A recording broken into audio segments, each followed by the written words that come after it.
This documentary shows the stories of how people healed themselves. It encompasses nature, the body, the mind, the soul, and our energetic presence in the world. I have a friend, Jennifer, and she had her own healing journey, just like I have. I just said to her, I want to go on the road and I want to record stories about how people heal.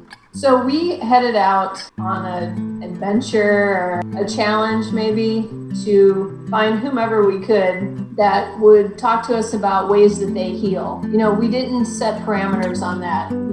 We're both very personable people. We like to talk to people.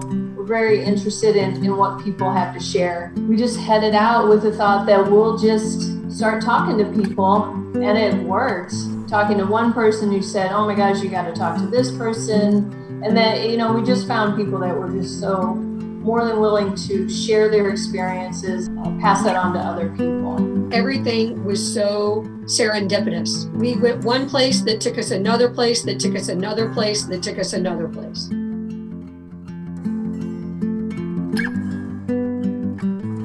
Could you tell me your full name? My name is James Jones. And James, what do you do for a living? I have a business called Be Fit Be Able, where I help disabled people exercise all over the world. Your first name? I'm Martha.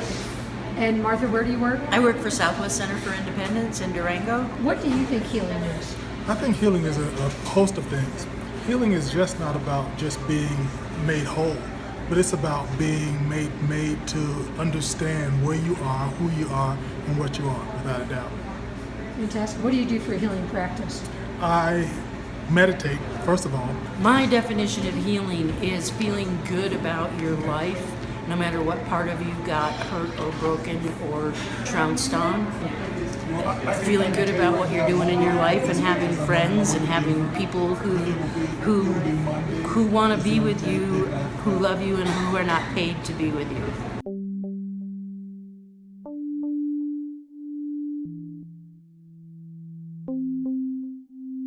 I have a project that I'm working on currently. It's called Healing States.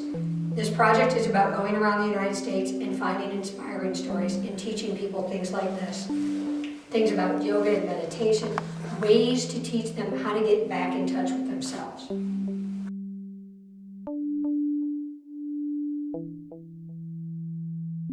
I see it as sort of a process. It's not just kind of one thing where you're healed from something. It's an ongoing thing. Health issues are just like little roadblocks to kind of open your heart or expand, from. Your heart, every time it beats, it creates an electric current, and that creates an electromagnetic field. And in fact, the heart field is measurable. It can be measured by devices that can be easily accessed. Maybe we could Google best way to travel the United States.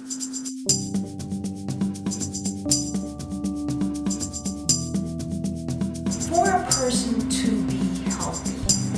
And then later on, when you really don't have insurance, or you really, don't want to grow up, have your kid grow up and taking medicine all the time. So then that's when you're like, oh, hey mom, what was that thing that you made me? And what do I do? For me, at least, healing is kind of getting your curiosity back online and kind of wanting to know more. And I think that that's an important ingredient to healing in general. And so your field is pulsing with different frequencies, and each emotion has its own particular frequency or set of frequencies. Well, for me, healing is a lifestyle.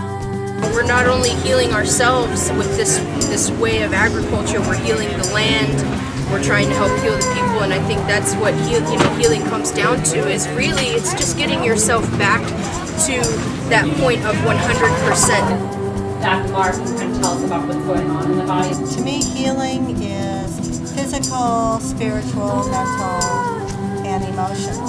Decluttering the mind is a lot like decluttering your home in some regards. And just because we're talking about things spiritually, which we would think would be for our benefit and for all of us to be better people, it doesn't always work out that way. Just by being present there, because these wonderful mirrored neurons, they start to hook up. A mirroring neuron teaches you how to survive. We're at Green Acres Hemp Farm, right outside of Alamosa, Colorado. Much more than that, using the breath. In many cultures, they believe that the breath is energy to the body. I work with animals, and my motto is, let me be the voice of your animal. With medicine, less is more, usually. We heal ourselves. And that's where addiction can take people. They want you to have a balance. I thought she was crazy. Yeah, she did. Like, imagine you have like a iPhone in your brain. We've been making a limbo lotion, and we've been curing everything from eczema to psoriasis. No, wait a minute. Is this on your documentary? Yes. Okay, there you go. I see a yellow ducky, like a rubber ducky of some sort, or like a toy, squeaky toy type thing. I just want her one. We're on the internet. We can say whatever the frick we want. They're not. We know what the puppies are. I came up and said, hey, I know you don't know me. Okay, of course.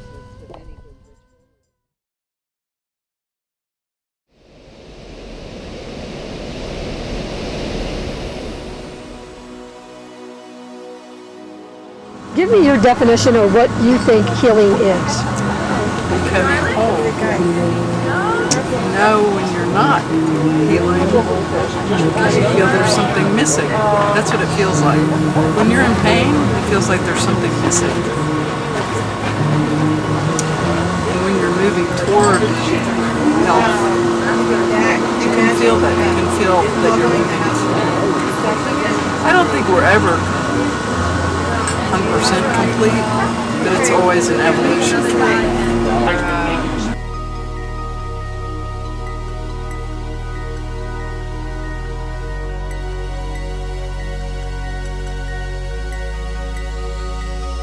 I see it as sort of a process. It's not just kind of one thing where you're healed from something. It's an ongoing thing that I think it's important to seek support in. I think it's very difficult or impossible to do it all on our own. I think it's about kind of a relational process. You're not trying to pull it all apart as much as you are looking at the whole picture.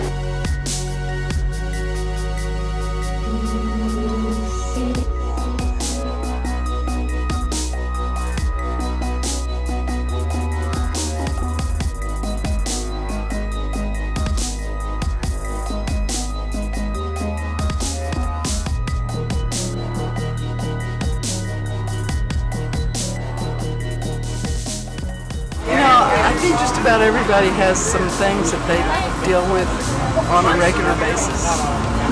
And it's, to me, it's like having brown eyes or a pink tongue or something. I mean, it's just how you are with your world.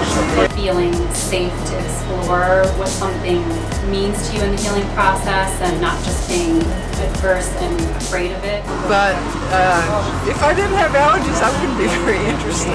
I mean, look at this. Anyway, but I mean, it's just how you deal with stress or how you deal with other people.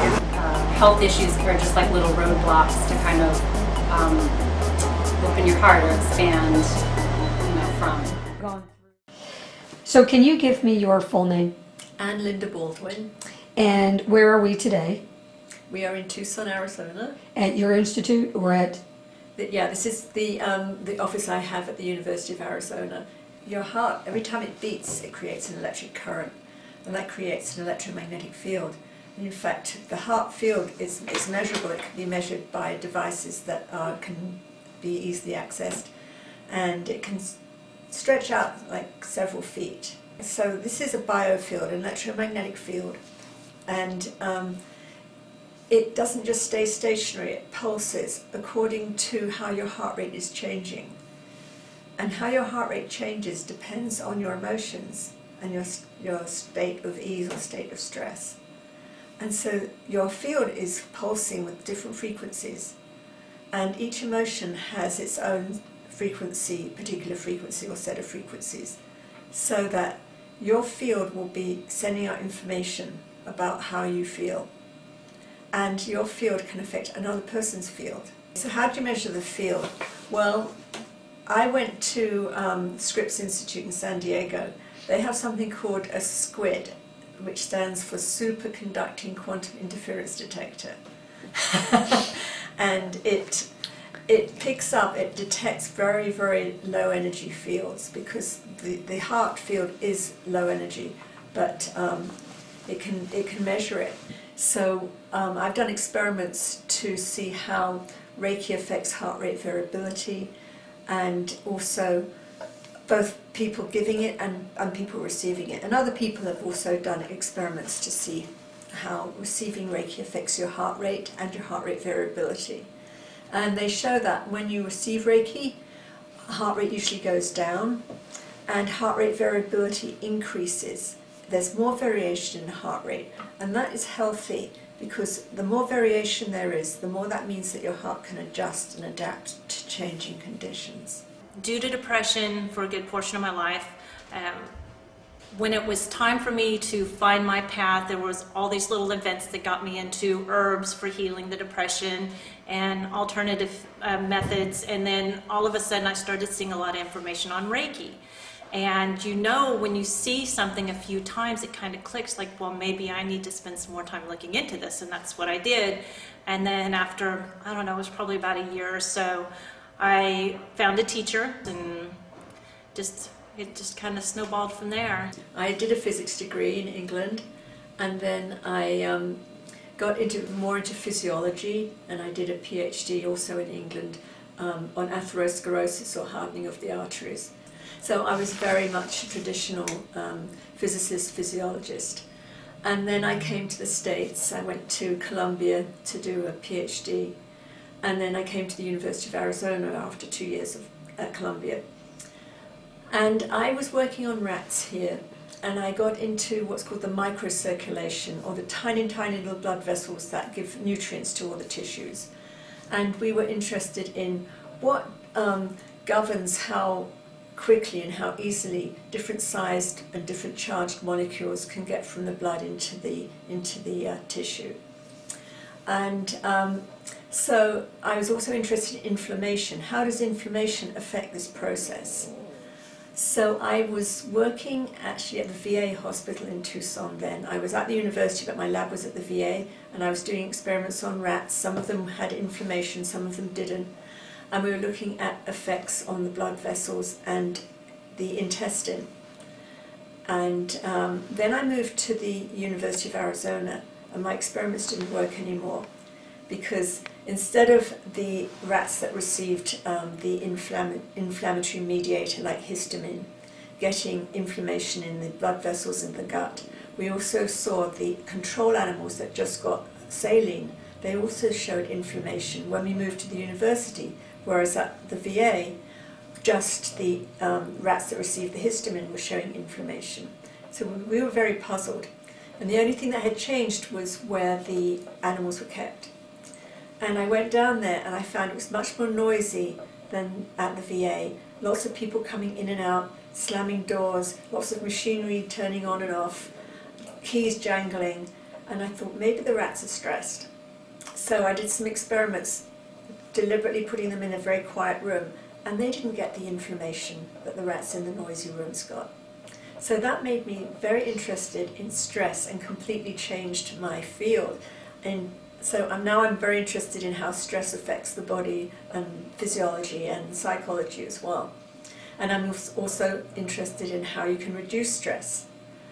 And how I got interested in energy healing or Reiki was because I needed somebody to help me analyze data. And I put an ad in the university newspaper, and somebody applied for the job who I hired, and it turned out that she was a Reiki master. And I'd never heard of Reiki before, had no idea what it was, but she was very persuasive, and she taught me how to do Reiki, and actually other people in my lab as well. And she said, why don't we do Reiki on the rats and see if it reduces their stress in the noisy environment? So we did get a grant from NIH to see if we could use Reiki on the rats to see if it reduced the inflammation, and we found that it did.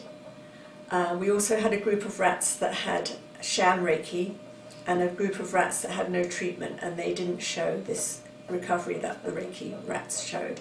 So that was really the first thing that made me very, very interested in Reiki and the science behind it. Can you talk a little bit about your own personal experience? Same thing happens. I had a really bad physical reaction, but they didn't believe me, so I just stopped taking it. And a friend of mine goes, "You need to go see Rose." So she's the lady down at the herb shop, and I went down there, and she's got these lovely tea blends and different specific teas that you can try to help with all of that. And I looked into Ayurveda, and between that and I finally started feeling better, so I started walking and taking the herbs from Rose and changing my diet, just all of this stuff at one time, and I wasn't depressed anymore. So we were looking at practitioners that you can actually do reconnective healing on yourself. They usually do it on other people, but you can do it on yourself. So we wanted to see what happens to the reconnective healers as they do it, and also to Reiki practitioners, and then as controls, just untrained people. And we looked at their heart rate variability, and we also looked at blood flow in the hands. And that device you can see right over there, that is called a laser Doppler perfusion imager. And it uses a laser to scan the hand, and then it can give you an image of the perfusion, what's called how much blood is in the blood vessels in the fingertips. This is my husband, Colin Howie, since 2008. You are both cancer survivors.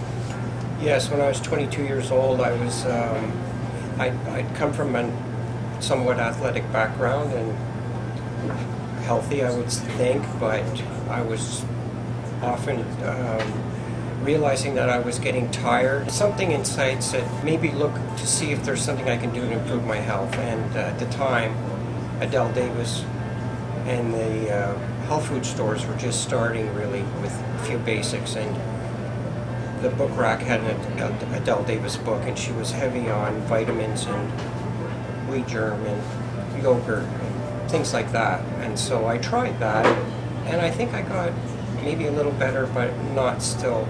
There was still maybe something else. Came across another book, because I like to read, and it mentioned fasting. And it wasn't a total water, just with water, it was with broth. But I instantly felt a difference in my mind. I felt some kind of awakening, and at the same time, health improvement. So I knew I was onto something. Like many people, I think, a desire to eat well, but there were times where my lifestyle was not that way at all either, so there was always that struggle. There was a time when I felt I had a lump, and it was diagnosed that it was nothing, but I went for a second check on it, and it was testicular cancer, which I probably, maybe if I'd been more into the health part of it, I would have maybe taken a different route, but I had the surgery. However, I did not, do the chemo or the radiation, and I was told that that was not a wise decision. It's the story of my health, and it's called Sick to Death, because I am mad as hell at the medical industry and all the craziness that has gone on with it. However, someone did advise me, well, you could have the radiation and die, you could have the radiation and get better, you could not do anything and die, you could not do anything and get better. So it seemed like there was more of a choice. So what I have discovered is that I have had thyroid disease my entire life, but I wasn't diagnosed till I was 32, and my thyroid went berserk. And then after that, I drank radioactive iodine, my thyroid was killed, and I was prescribed Synthroid, which I took for 20 years. Synthroid and other levothyroxine brands. And it kept me sick. And when I moved back to New Orleans from New York, I discovered that there was this wealth of information that was already known about thyroid disease. Had been known for decades. Where did you find that? I found it in a medical book and a doctor.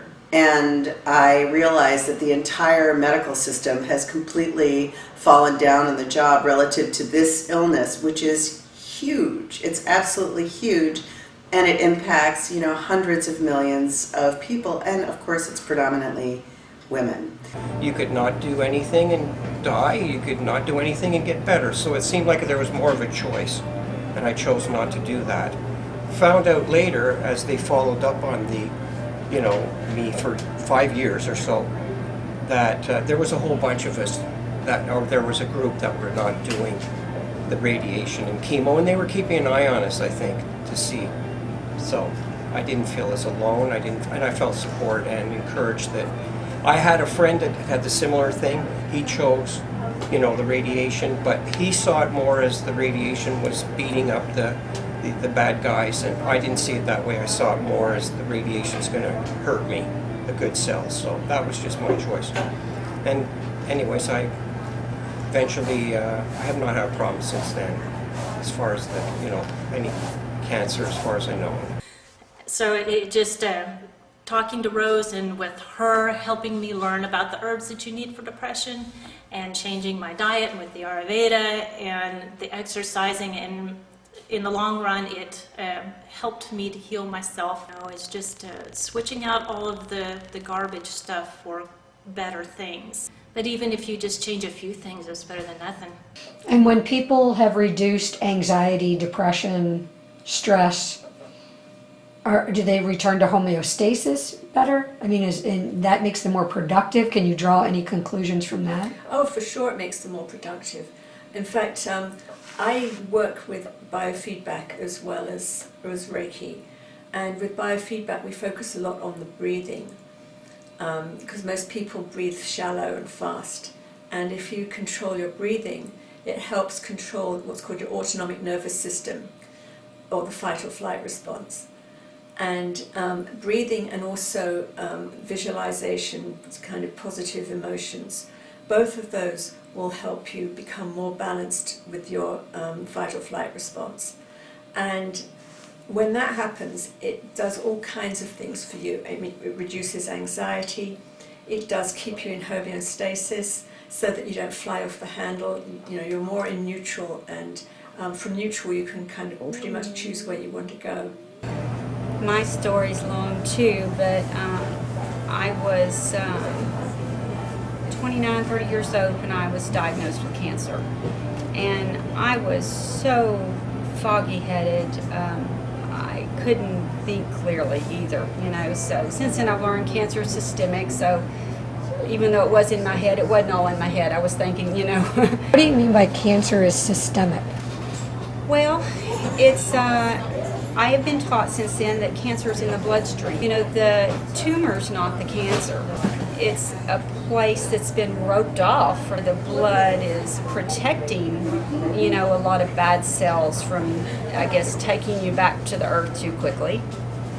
But you can't isolate a poison or something going on in the bloodstream, because the blood travels everywhere, you know. Just removing a tumor, you know, what are you going to do about the cancer now? That's what Gary Tunsky used to ask, you know. If you remove the tumor, what are you going to do next now? And so it causes you to think a little bit. I was offered surgery, and when I asked if that would remove the cancer, glad I asked that question, they said, oh no, we can't guarantee that, you know.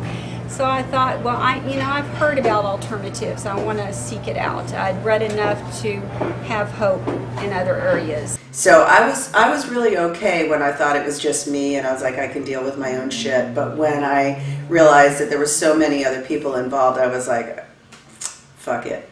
I'm going after the pharmaceuticals. So your doctor said you were going to die, and you watched your mom pop a pill every day since your mother was born. Correct. My sister.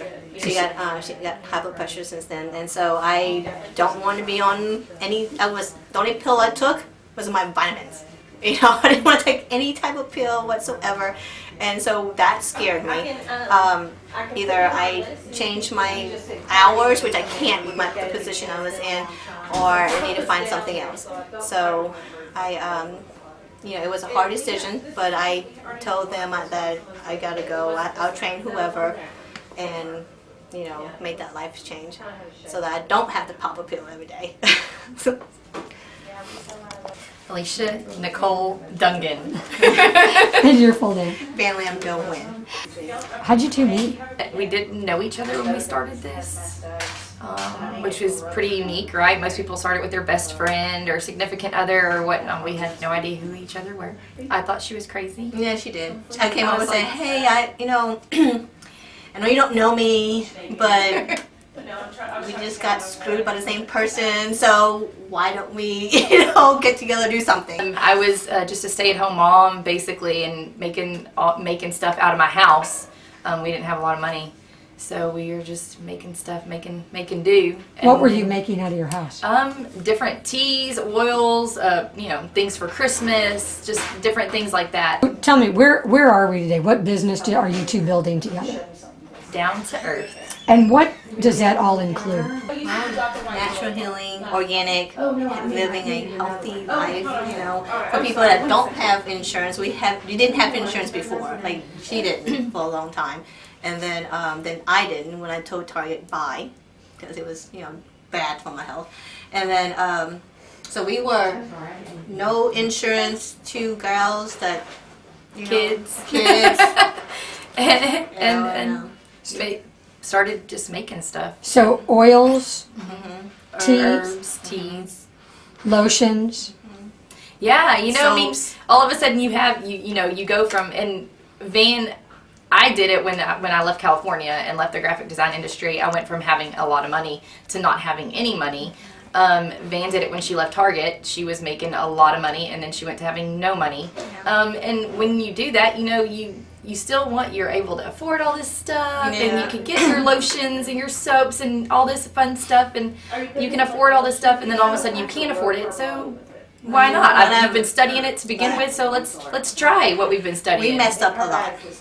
Making soaps, making bath bombs, like for example, our first bath bomb was like a cow patty. True story. Yeah.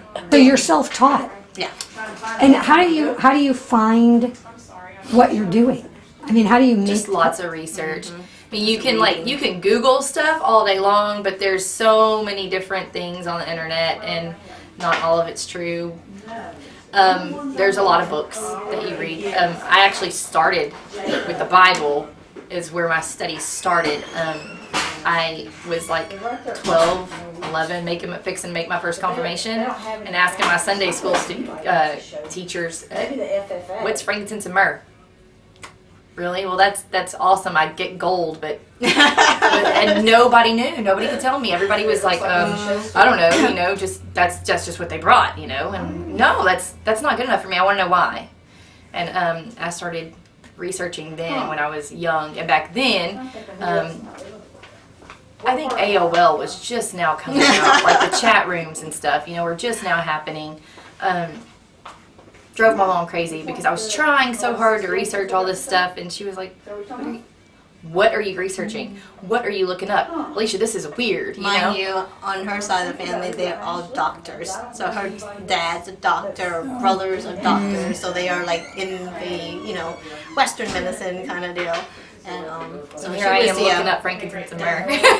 She was not the ugly duckling, but the black sheep. Yeah, the black sheep. There you go, of her family, I wish mine was like that. Mine was just because I grew up, I was sick, and mom and dad, made me drink nasty stuff all day long, Tea. Yeah. Like decoctions and stuff like that they make on the stove. So I'll walk in and the house smells. And this is great. I'll have friends coming over. Your mom's scraping her back. Yeah, oh, you're coughing. Let me do the scratch in the back for you. And I remember going to the doctor, and I'm having all these like things on my back, and so it was that came along. So I always grew up with it, just never appreciated it. It's nasty. It hurts, whatever you want to call it, And then later on, when you really don't have insurance, or you really, don't want to have your kid grow up and taking medicine all the time. So then that's when you're like, oh, hey mom, what was that thing that you made me, and what do I do? Because Zoe has a cough, and I don't want to take her to the doctor or whatever. So that came about my late in my life. So. And do you feel like those practices worked? Oh yeah, it did. Back then it was because it tastes so bad that after I drank it I felt better. Or it hurt so bad that after it was done I felt better. But no, now it's like, okay, it actually really works. However, back then crazy it was, it actually helps out, works a lot for me. I think science has come a long ways too, where it's starting to prove a lot of things. And with that proof, people are a little bit more accepting. So as moms, can you tell me what product you would recommend for people to have in their homes, something that you think has really worked well in your homes? Eucalyptus. Yeah. To make yourself a home chest rub. Yeah. Coconut oil. Coconut oil. That's something good that everybody should have. Coconut oil in the kitchen. As long as you're not allergic to it, you should definitely have coconut oil laying around. Different chamomile. Chamomile. I think specifically because I have a baby at home, I can do all sorts of different things with it, and it's safe. For a 1-year-old even. I'm okay with that. With her drinking a chamomile tea. Ginger. That's what I've been dousing myself with. With ginger? Yeah. Why is that? I'm pregnant. I have a sour stomach. Oh. She's pregnant. I'm eating things I normally would eat, and I'm like, oh my goodness, it's not digesting. That and her thyroid's a little messed up too. And ginger helps the thyroid. Everybody should be reading the information because there is a gigantic percentage of people, probably 60% of people, that are not diagnosed at all. People go their entire lives never figuring out what's wrong with them. I was an activist first, from birth. I've always had social justice leanings, inclinations, behaviors my whole life. And then I picked up a Super 8 camera in 1991 or 1990, something like that. And I realized I had a weapon. Well, I was incredibly shocked to realize that all the information pre-existed. I was shocked and really pissed when I realized how easy it would have been to diagnose me if somebody had ever looked at a medical book. And then I was shocked to realize that there was this medication that had been around since the turn of the last century and that was very effective. And then I was shocked to realize, how many prescriptions were written for levothyroxine drugs. And then I was shocked to realize how much the pharmaceuticals had impacted my life without me realizing it at all. And I think that's true of most Americans. I think we understand that there is this kind of big evil, that's on the periphery of our world.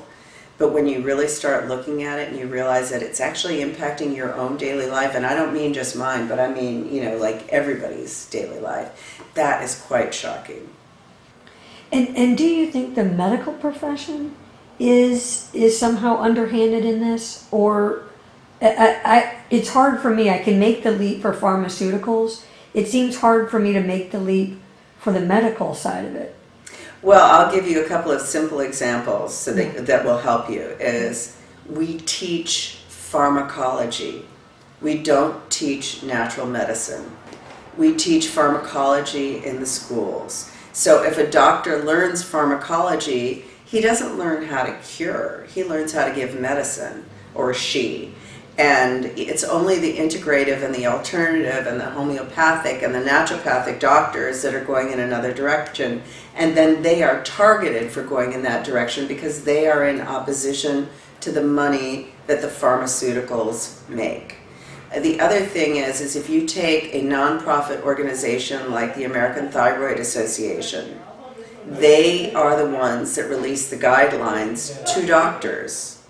And their biggest sponsors are the levothyroxine drugs. And the information that they released last September was that any doctor that doesn't prescribe levothyroxine drugs can lose their license.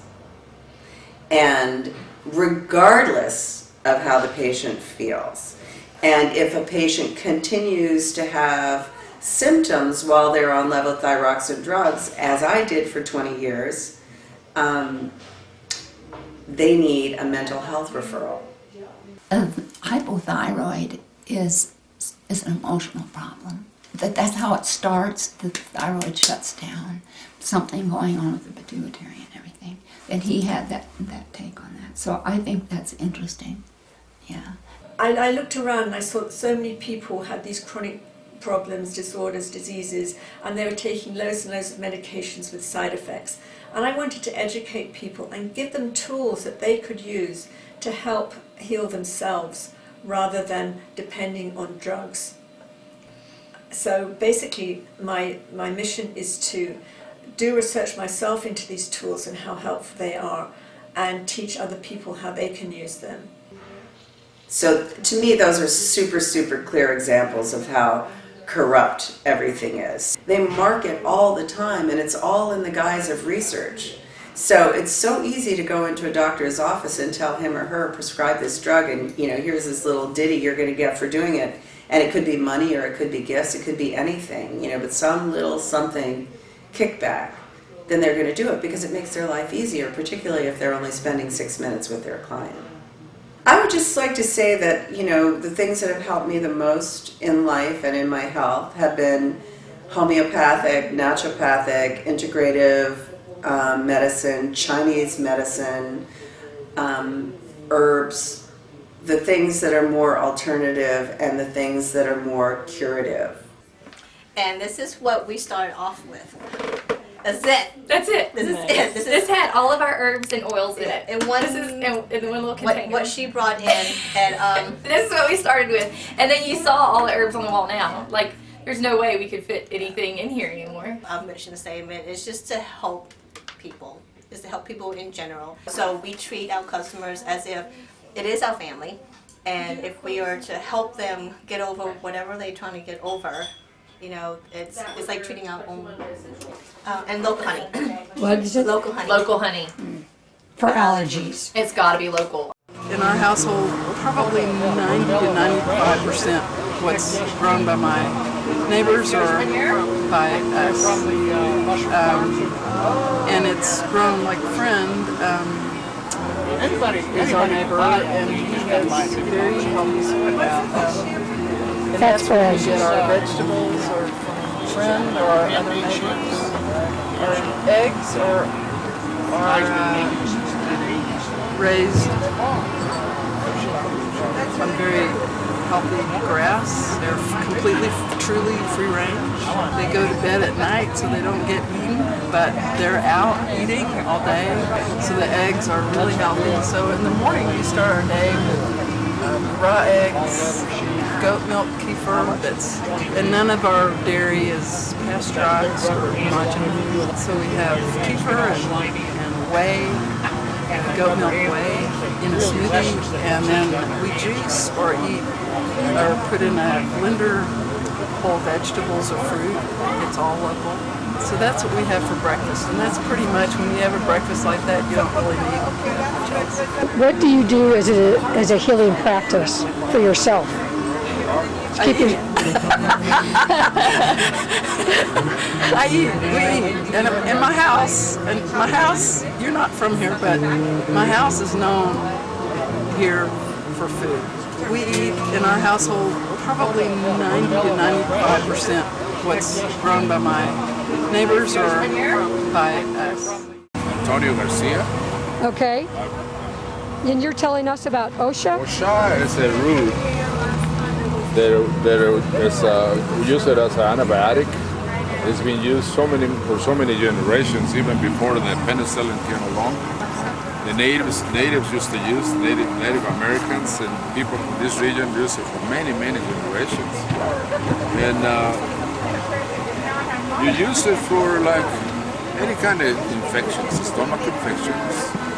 Let's say it cleanses your system. It cleanses your organs, your blood stream. It's good for headaches. It's good for cold, bronchitis. If you drink it as a tea, you make tea out of it. Okay. Or you can soak it in rubbing alcohol for like 2 weeks, and then you use it for illnesses like arthritis, There's many uses. We use it in the family for many generations. It's passed on from families to families, and it's you never know how good it was until you start selling it, and then people, they're familiar with it, they tell you the reason why they use it for. You can also keep spiders away in the house. You can keep mice away. In places where they have rattlesnakes, they can keep rattlesnakes away. If you go fishing in an area where they are rattlesnakes, keep some in your pocket or in your socks. And keep the rattlesnakes away. Okay. The bears will use it for healing, where they need to heal themselves. They can rub themselves against the bush, or they can use it. They found a bear in the wild that was shot, and they found out that the bear was next to the Osha plant. They chewed some of the leaves, and it was trying to put some on the roots. So this, I mean, I can go on and on. I can tell you. I mean, I haven't write a book yet, but I have intentions to write something on this, because the more I expose it to the people, the more I learn. Right. And where do you find it? It grows here on the hills, at the foot of the hills, at this altitude. You can probably find it in New Mexico also. It's just in the region, somehow it grows in the region. You know, it spreads so easy. But in most cases, you find it where there's water, along the creeks, you know, along the places where there's a lot of water.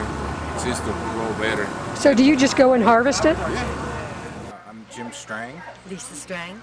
And where are we today? We're at Green Acres Hemp Farm, right outside of Alamosa, Colorado. We got our start, a friend of ours down in Florida has Ancient Orange from Vietnam, and we were visiting him one day, and he had a cream that he gets, and it's like $500 a month for the cream, but he can only use it a couple times a day, and it didn't really do anything but help with the itching. I got a hold of some hemp and made a lotion, and within 2 weeks it had cured it dried him up and they went away.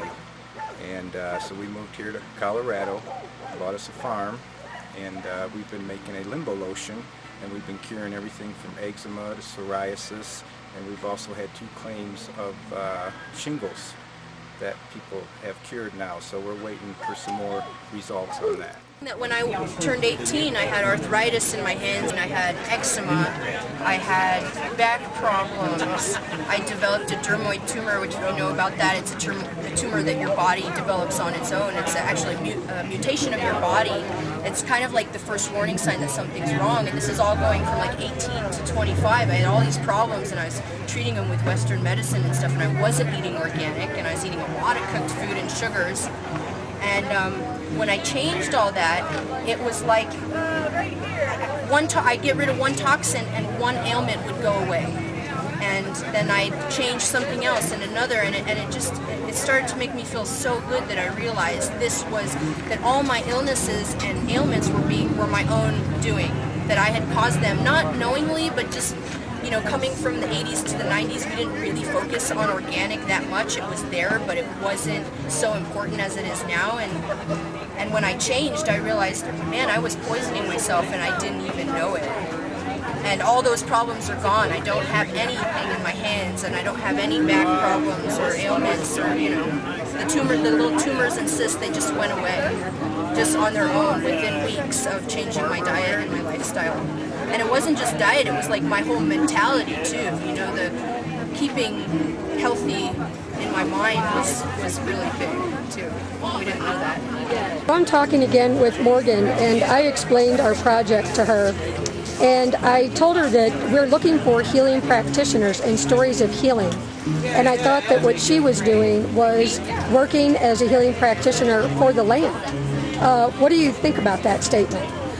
I think that's a very correct statement. You know, we're not only healing ourselves with this way of agriculture, we're healing the land, we're trying to help heal the people, and I think that's what healing comes down to, is really it's just getting yourself back to that point of 100% there, you know, which is something that we all experience as a child, but then we go through these processes as we get older and we start to become more toxic and poisonous to ourselves, and we get to the stage where we need healing. But healing is really just for us is like working back to that normal, what really normal humans and land and animals and plants should be like. We have changed our diet drastically in the last few years. What we focus on is food, healing through food mostly. So the first step we took was we stopped all the toxins in our bodies and we started eating exclusively organic food, and for a while we only did raw food because we felt like that was what we needed to clean out all that junk that had been in there for years.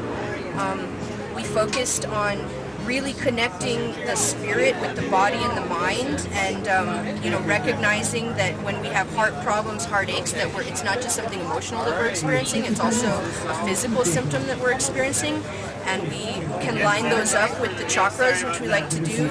And so what we do is we know that the heart chakra is green in color, so when we have heart problems, we go to dark leafy green foods, which will not only it'll lift your mood, but it'll give you all the nutrients you need to have a healthy heart, which just, if you don't feel good, it's one thing to not feel good emotionally, but then to physically not feel good and to have all these things piling up, it becomes a problem at that point. So we start with the food to heal ourselves physically, emotionally, mentally, and spiritually, and go through it like that. Thank you so much. I believe that healing is the recreation of your homeostasis, regeneration of it. You have it when you get here, but it depletes over time. And so you have to get it back. It's the good energy, it gets rid of bad energy, just like good fats get rid of bad fats. My name is Amanda Elizabeth Flake. And where are you from? Berryville, Arkansas. How do you know the things that you know? A lifetime of study. Michelle Camp, but let's say Mimi Camp, because that's how everybody knows me and that's how I sign everything. Are an incredible, gentle modality that can help all people, but I have a particular perspective. I like research a lot, and every single day I'm doing research to see how these particular essences affect people.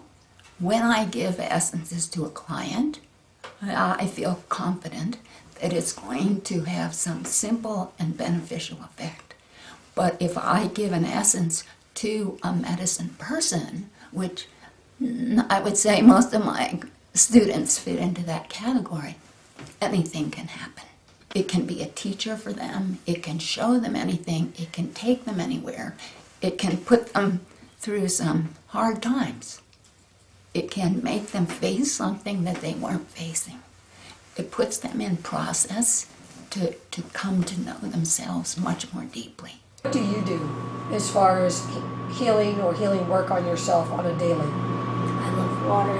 And I love soaps, the different smells, aromatherapies. If you smell good smells and you feel good, you feel better. Why did you originally get into massage therapy? To heal people, to heal myself. And you were called for massage therapy. That's interesting. What do you think sparked that? That would be a friend of mine, Catherine. She was my next door neighbor. And last year, she and her son both burned to death in a fire. But they were my neighbors, and I first met Gabe, her son. He was making mud pies naked in the backyard, of course. And her ex-husband had a massage works school. And I just started checking it out, from a distance. I spied a little closer, and Catherine went with me. And I don't know, we started talking about it more and about how massage had healed her so much. She had been in a military family her whole life, a lot of structure, and me too, my family, a lot have been in the military, and a lot of structure in your life, and you meet these people that are so open-minded, and you start thinking new thoughts, and I started learning about the chakras and meditation, spending more time on myself inside. and I thought I would give massage a try. So I signed up. What is your opinion on that as far as the Chinese as a modality, Chinese medicine?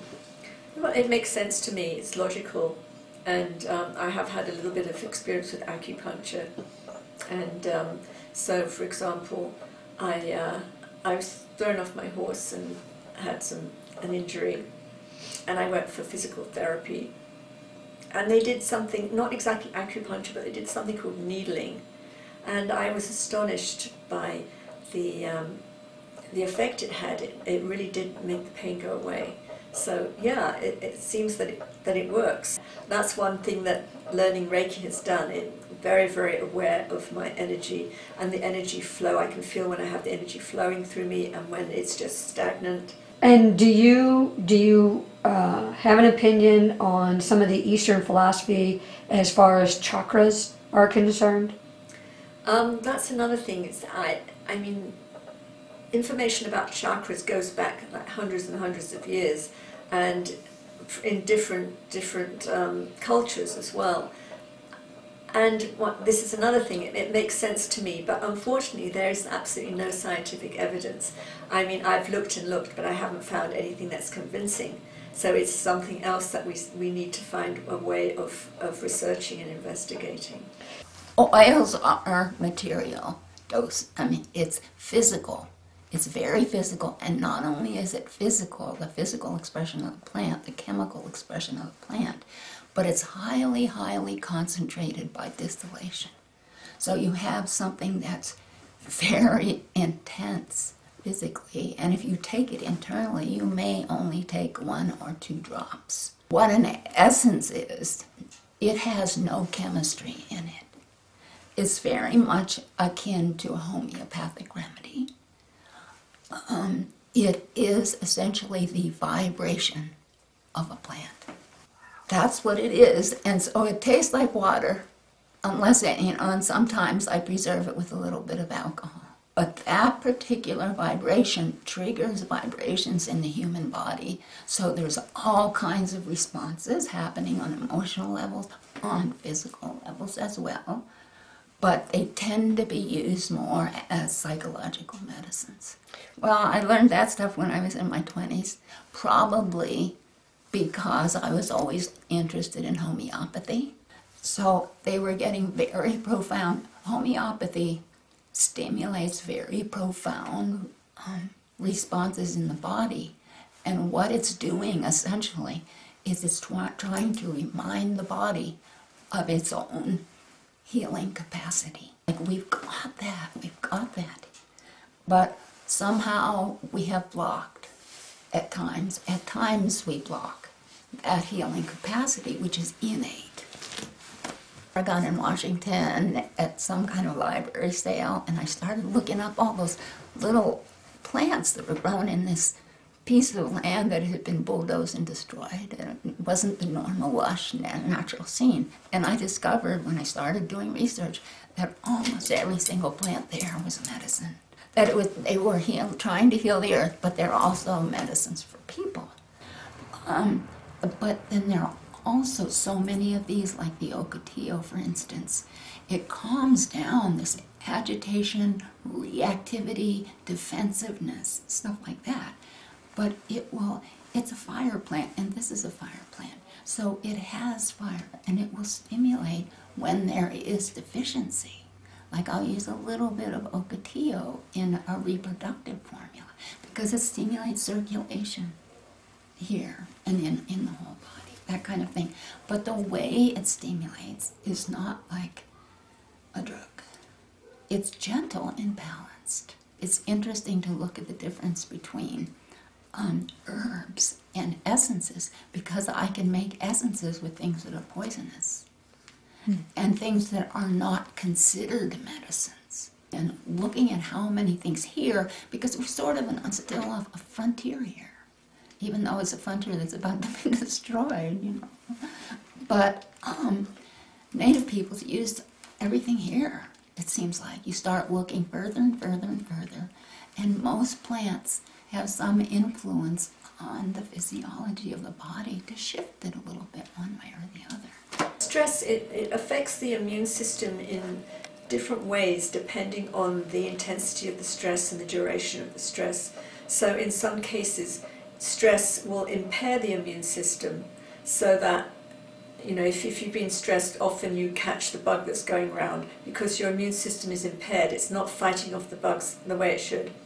On the other hand, you can get to a situation where stress can aggravate the immune system, make it overactive, and that will lead to the autoimmune diseases. So the immune system will start, instead of just fighting invaders and bugs and things that you don't want, it will start working on your own tissue, and that's how that's the link between stress and how it can affect the autoimmune response.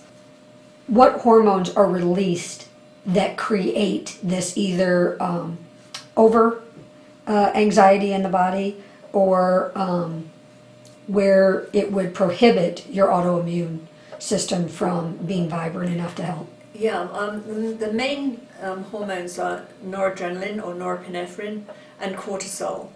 Those have been shown to bind to various immune cells and alter their function. Yeah. And what happens when there's too much cortisol in your system? What are the immediate reactions to the physiology of the body? With too much cortisol, one thing is, as I mentioned before, impairment of the immune system so that you're not so well protected. And then cortisol, too much cortisol too much of the time. It can cause inflammation as well. That's the other arm of the effects on the immune response. If you have too much cortisol, like more with chronic stress, then it can cause inflammation, and you'll be prone maybe to inflammatory bowel disease, arthritis. It doesn't cause those things, but it can aggravate them and stop you from healing. What does stress do to the brain? To the brain? Well, it's basically the sympathetic parasympathetic system. It's the autonomic nervous system. So stress is going to increase the sympathetic activity, which will cause release of adrenaline, noradrenaline, and will cause your heart rate to increase and cause you to become anxious or fearful. Yeah, whereas the parasympathetic system acts through the vagus nerve to cause you to relax. It's called rest and digest. What would you say would be good practices that you have used that you think would be important to other people? I love the meditation for universal peace. Okay. That is, you think of people that you love, only people that you love, and let the love build up inside your heart. And then you take that love and you think about the people that you hate, the people that have hurt you, and you send that love to them. Because if you can't have the universal love and share it, then how could the world? What is your definition or your concept of what healing is? Healing is being vibrant, being thriving on a physical, mental, emotional, and spiritual level. Healing is feeling good about yourself and letting that radiate out. To heal Mother Earth, to heal all of humanity, to heal the stars and the heavens beyond. Everyone is a universe within a universe. The little cells of our body is a universe in itself. And then our whole body is a whole nother macrocosm. And we on the earth, we're the microcosm, the earth is a macrocosm. You have to be vigilant and conscious and aware of what you tell yourself. Because when you speak the words I am, you are invoking divine energy. So when you put that word after it, make sure it's something that you want to embody. Healing starts inside. You have to want to. If you don't want to heal yourself, you won't heal. That's why sugar pills, isn't it 50% of the pills we take are sugar? They wouldn't work if we didn't believe it would.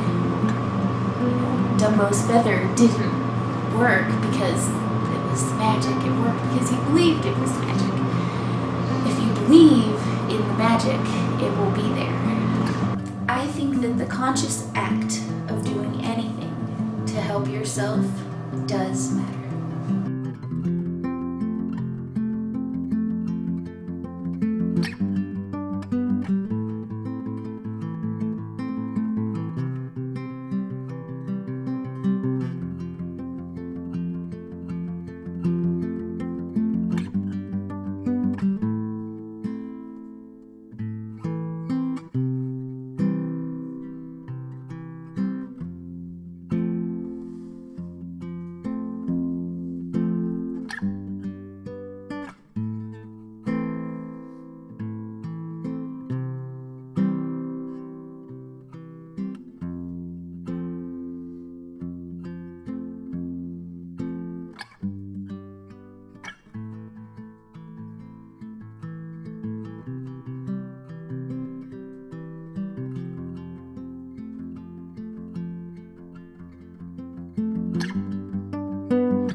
So where are we today?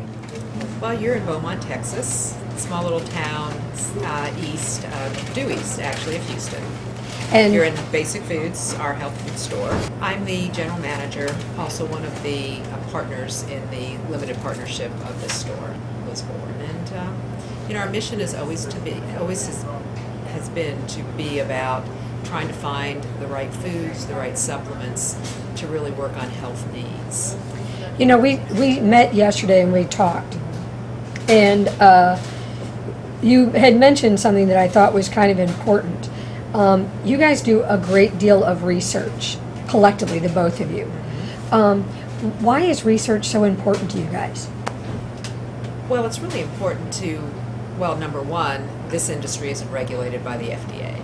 So when we bring in supplement items, we feel it's our responsibility to police what we bring in, because we want to be able to sell something that we feel very comfortable in offering to the public. And this industry, you can buy something out there that says it's an example ginkgo and find out that there's no ginkgo in it, and that's not being helpful. I did lose my health when I was young, about the age of 30, at a dramatic stage and with a dramatic diagnosis, in my opinion. And I began to hear contradictions in the answers to health, and so I had to start looking at alternatives, because the things I did try didn't end well. I lost my health and I had to find the answers. I still wanted to live. And what I had been taught and brought up was not enough. It wasn't working. So one of the naturopaths that I met along the way, he wrote a book called The Battle for Health is Over pH. And I was already practicing that without even knowing that's what I was doing. And 95% of the diseases were told from one source, dwell in an acidic environment, and cancer just one of those things. And so the other 5% can be too alkaline. But when your body is in that perfect pH state, then it doesn't leave a hospitable environment for any of the disease states. I went further to find out that it was the toxins and chemicals and stress in my life that was contributing to the acidic environment of my cells. I began to seek out ways to turn that around. And food was and nutrition was the first place I was guided. When I stepped into this business 19 years ago, I came from a very medical model. And, we passed out pills and we thought we were curing people. We use that word curing all the time, but we were really just putting a patch on it. But I didn't see that 18 years ago. I was getting into this industry and having all the reps, predominantly the reps from the supplement industry coming in and talking about supplementation and how, supplements hit the cellular level, and just learning that that it's all about nutrition to the body or food to the body that allows the body to heal itself. And so that was kind of my awakening, and it became very important that if we were going to sell to the public, that we sell the best quality.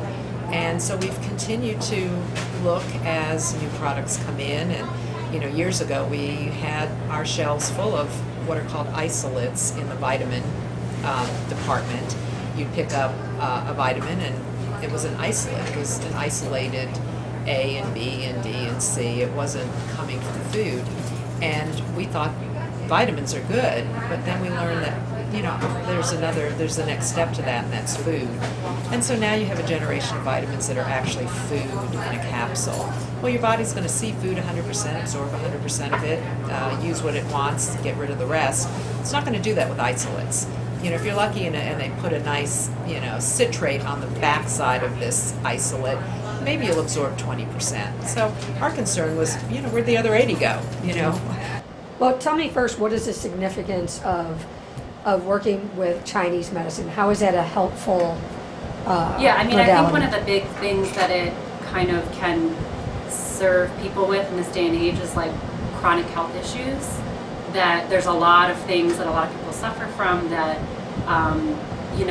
mainstream doctors can't find solutions for, like digestive issues or anxiety, and they get put on medications or very generic forms of treatment that are not supportive to them in the long run, or not great long-term solutions. And Chinese medicine can really provide something kind of special there. It can really kind of go into the root of the issue and kind of reset the system and strengthen it.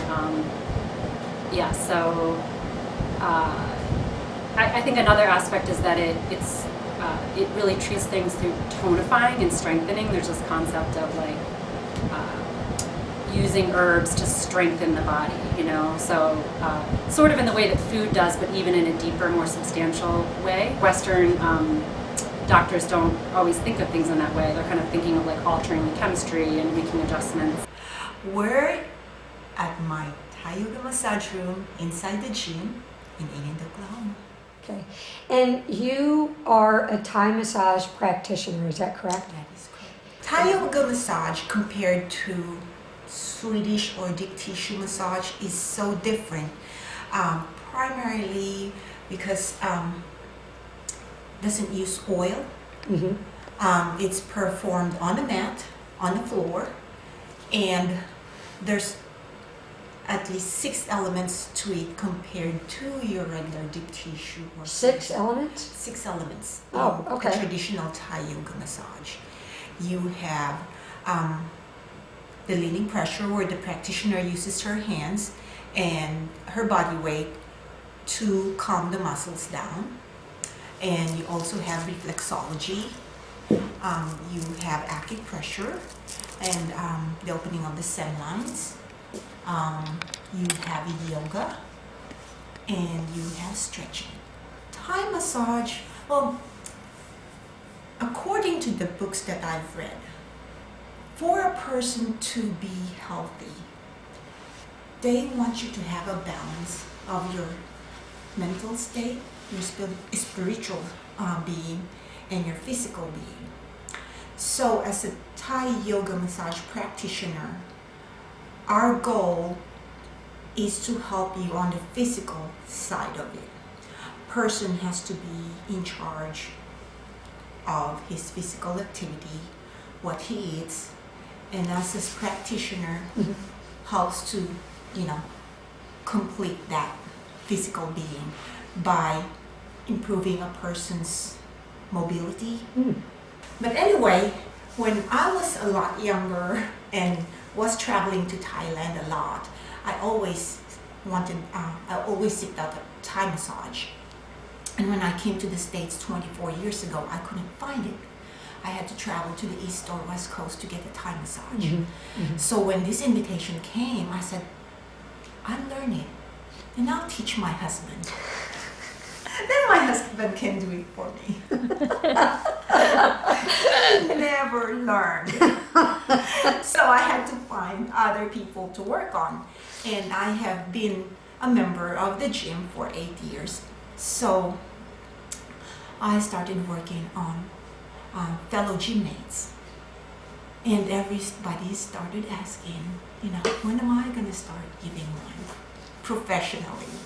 First of all, Thai massage, whenever you get it, it's not like your Swedish massage where you kind of fall asleep on the table and then you get lathered with oil and you wake up later and your skin feels smooth.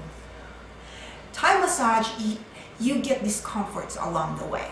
Okay. But then after that, soreness that you had before you went on the mat, it goes away. That's my personal experience. And when I leave the mat, it's like I'm energized. Okay. And my joints are lighter or more open. So I always, crave for that feeling, because that's the only massage or form of massage that leaves me with that feeling. You're going to stretch them. Mm-hmm. You're going to do pressure points on their body. Mm-hmm. Does that work with their energetic lines of their body? Yes, when I do the thumbing process, I work on the major energy lines of the body from the legs to the back and to the underarms. Does that hurt? Some of it hurts. It's personally when it's done on me, when somebody's working on my leg, especially on the outer energy line, that provides discomfort. But then after that, I feel good. And that loosens it up. Yes, from what I was taught, whenever there's a discomfort, that means you are hitting a blockage there. Mm-hmm. So, when you're doing the send line work, you're going one way and you go back out the same way. So when you hit that point where there's a blockage, that discomfort is supposed to release that energy and you go forward. But then you want to go back and release it all the way out. The traditional massage is done in sequence. It's almost like Ashtanga yoga. You work on one part first, and one sequence leads you to the next step. So when we start out with Thai massage, you work on the legs. You start with the leaning pressure first, kind of calm the muscles down. And then you work on reflexology on the sole of the foot. And that's pushing your thumb? Pushing my thumb, or the joint of my thumb, on the different reflexology points of the sole of your foot. And after that, you work on the ankle mobility, and then you start working on opening up the send lines. You have 3 major send lines inside your thighs, and there's 3 major send lines outside your legs. So you work on it alternately, and then you work yourself up towards the back. Moving the energy. Okay. Or opening the energy lines is our goal. Perfect. Do you think that Thai massage is a good stress reliever? I believe so. Because, when your energy is increased, then you automatically get rid of stress. I think I've always been kind of fascinated with the way things work and kind of understanding there's more than meets the eye or more than our kind of scientific understanding of the way things work. Having a deeper understanding that's more dynamic and feels more real to me. I think, I've worked with Western herbs for a really long time, in my shop here, and I've always loved that. I love working with plants, and I think I found kind of Western traditions because it's such a broken tradition, that Western herbs kind of only got popular again in the 60s, and our knowledge is kind of broken. So it felt like a lot of Western herbs had a limit as to what you could understand and how to treat people with them. I just kind of felt really working with people with complex issues, I couldn't get where I wanted, and Chinese medicine really offered that. It's at least a 2,000-year-old lineage of kind of solid understanding of what plants can do for people and what the needles can do. and that was really exciting to me. Western herbs are used more for... They don't have that concept of herbs to strengthen and tonify, you know, like they're kind of also using herbs to just alter physiology, like, oh, this treats a cold, oh, this will just calm you down, this will deal with a stomach ache, you know, it's kind of more symptomatic treatment. And Chinese medicine can kind of, I mean, I love it because it's like you're looking at, I kind of think of it as like weather patterns in a body. Like I'm able to kind of come to a person with diagnostic skills and look at all the patterns going on for someone, and it's almost like weather patterns, and kind of like treating by addressing those patterns in the body to kind of bring homeostasis back into the body. So it's this kind of very more dynamic way of looking at things and seeing. I mean, I think when people come in with health issues, they feel like in a state of chaos around what's going on and all these different random things that I'm experiencing. I don't know what's going on, and Chinese medicine can really offer this kind of bigger understanding of why all those different random things are happening and kind of treat it foundationally. Western herbs is more like a Western philosophy in how somebody treats their body. They go for symptoms. Yes. And Chinese medicine goes for what is going on with the body and how do we help it balance. Right. We're not trying to take away symptoms. Right. We're helping it tone what is its strong point. And I think that Western herbalism does like want that, and it's leaning towards it and looking for that, but it kind of doesn't. It's kind of falling on plant constituents and that more Western model. So but it does grab from Ayurveda and Chinese medicine, so it does kind of pull from a lot of traditions. So I don't mean to like totally, knock it down. I think that it can offer some of that. It's just that the Chinese medicine really kind of goes deep into that, and I love that. I definitely feel like a lot of people come for treatment that have tried a lot of other things, and they kind of like what I was just saying. They feel confused about what's going on with many things. Like they have digestive complaints, they have anxiety. They have skin issues, it's like almost like, I mean, I think in this day and age, people are suffering from overload of everything. So it's like, it's almost like their bodies are in a state of chaos that they don't know, what's going on. And so they have a lot of chronic issues or unexplained things happening. When you say unexplained, is that another term for autoimmune? Yeah, that's a great, I was kind of thinking something like that in my mind. Yeah, autoimmune is big for sure. It feels like people that come to see you or see me in practice are more either at their wit's end or sort of dedicated to like really doing something about their issue. And then people that come into the shop, there's a lot of different people that come to the shop, but there may be,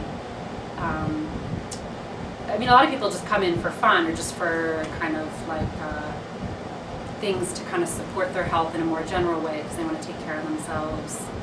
Where you get like low-income people that can't afford treatment, but they're looking for something affordable that is going to help them. Okay. So if someone was going to come in for an exam, we want to do a brief overview of what they can expect so they're not intimidated by the process. Definitely start with like an intake form, and then we kind of do an interview where I look over the intake and ask questions around that.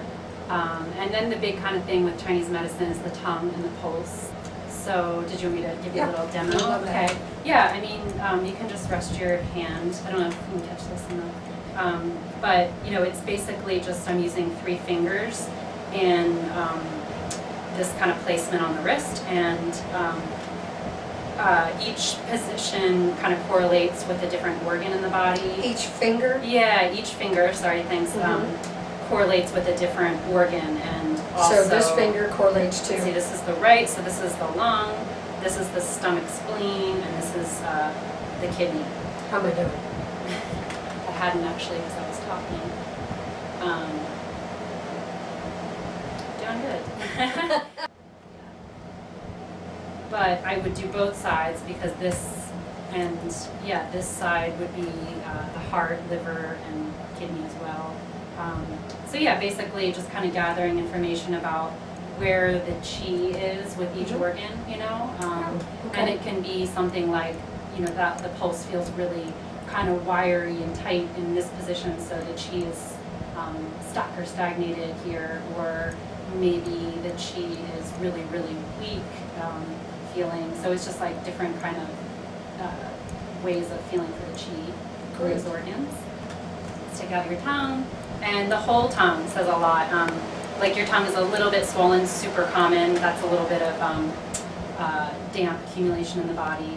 The spleen chi, that's talking about the spleen chi. Also the color of the tongue, like color's pretty good on your tongue, but if it's really pale, that might be some blood deficiency, or if it's super red, that might tell me about heat in the body. And then also like positioning, like the back of the tongue can tell me about the kidneys or the lower part of the body, and the tip tells me about the tongue or the chest and lung and heart area. Interesting. And then you would use the needles then to hit different meridians? Right, different channels of chi, different meridians, and different parts of the body. So like if I saw a lot of heat in the tip of the tongue, that might mean that there's some heat agitating the heart, and maybe I would try to clear some of that heat. Or, you know, since you have a little damp accumulation, maybe I try to help support your spleen. And so you would do that either with acupuncture, so helping rewire the body, and or an herb to strengthen that where there is a weakness. Yeah, and I think the nice thing about Chinese medicine is it's just it's kind of like encouraging your own body's resources to find homeostasis. You know, it's not like trying to take over the driver's wheel. It's trying to kind of bolster your body's own resources to do its thing naturally, you know, and just encourage it in that direction until it can kind of have its own momentum. Actually, really big thing is like the more information that you can give about what you're experiencing, the better, even if it doesn't seem like it relates to that health issue, because we're looking at like patterns in the body of, you know, what's going on. So just a slight demonstration of cupping, like here, because that'd be more the place to put it.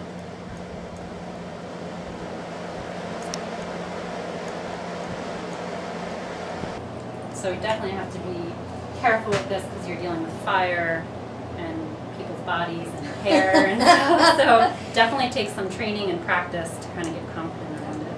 I'd like you to be very confident. Yeah. Okay, so I'm basically creating a suction with the fire and then popping it right on there. Used for? So cupping is a way to kind of get circulation throughout the tissue of the body. I mean, it's used a lot with like sports injuries, a lot of times in the back along the spine and neck when there's like pain.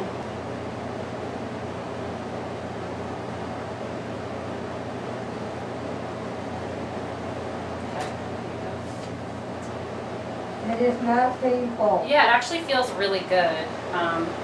And there's different ways of doing it too. You can put oil on someone's back and do slide cupping where you move it around, and it's actually a lot like getting a massage. You know, it feels quite good. Most people enjoy it. And then it's kind of interesting because it can also be a diagnostic tool where, first of all, it creates these kind of marks that look like bruises, but they're not bruises. They don't hurt like bruises.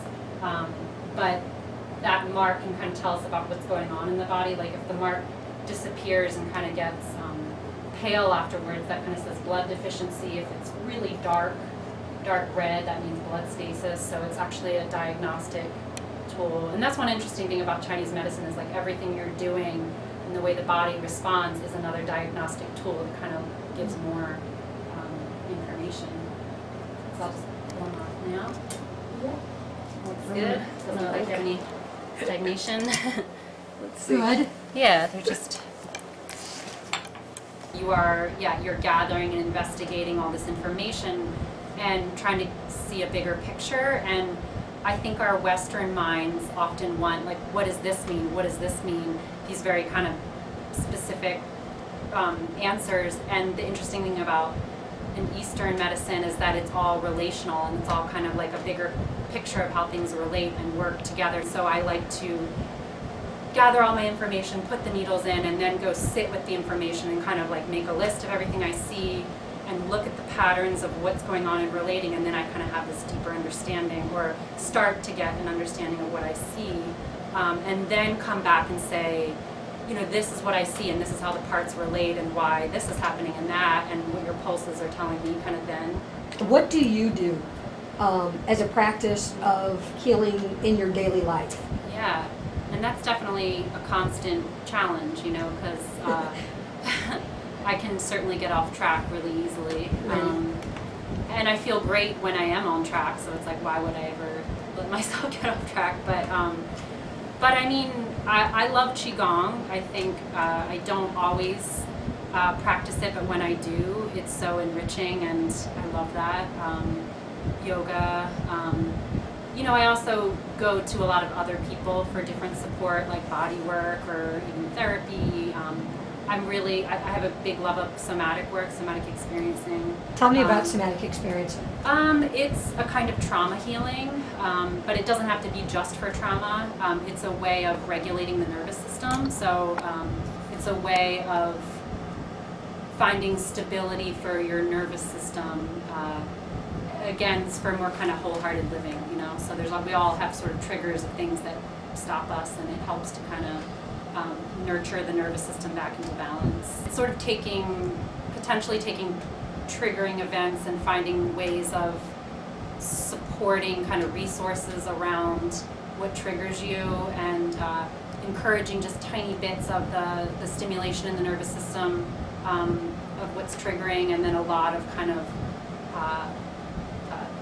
positive blue's a term to use, positive kind of resources right kind of with that triggering point, so that there's sort of a natural pendulating between what's stimulating and what's supportive. So it's almost like, encouraging the nervous system to find that flow. But this is support from within. Yes, absolutely. You're not talking support outside of the community, support within. Yes, right. So how you tell your story to yourself, where you're feeling it in your body. Yeah, a lot of it's somatic based, so it's feeling based, and a lot of kind of tapping into the soma of the body as opposed to just the mental story. I mean, you kind of tap into both, but really stimulating the feeling sense in the body. And getting mindful of that so that you can Watching regulate it your and own. allowing it to kind of show up in a way that feels safe. And that's something that you also work with in a daily practice. Yeah, and I work with in a daily practice, and I also see different therapists that do that. I've seen people that do like actual therapists, and I've seen body workers that do that into their practice. Like it can be folded into a lot of different forms. It's kind of an exciting field of work. Yeah, so anybody who has problems with stress, either physical problems like high blood pressure, or more emotional problems like anxiety, or even people who just want to have more control, and people who are able to just help people optimize what they can do in the performance, whether it's in music or acting, or even just relationships. Performance in everything can be improved by having more control over your autonomic nervous system.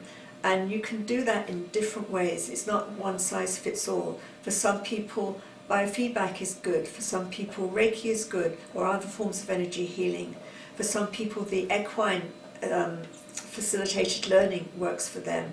So there are various ways. I also do tension release exercises that help the body. It causes the body to shake, and you can just shake all the tension off that has been accumulating in your body. So there are many different ways for different people to get the same result, to be able to get out of this stress response and get into what I call neutral, or I call it also relaxed alertness, where you're relaxed but you're still present, and people will be able to see that they can do way more than they thought they could do. Do you feel like this is a healing place, or a very healthy, whole place to raise your family, your kids?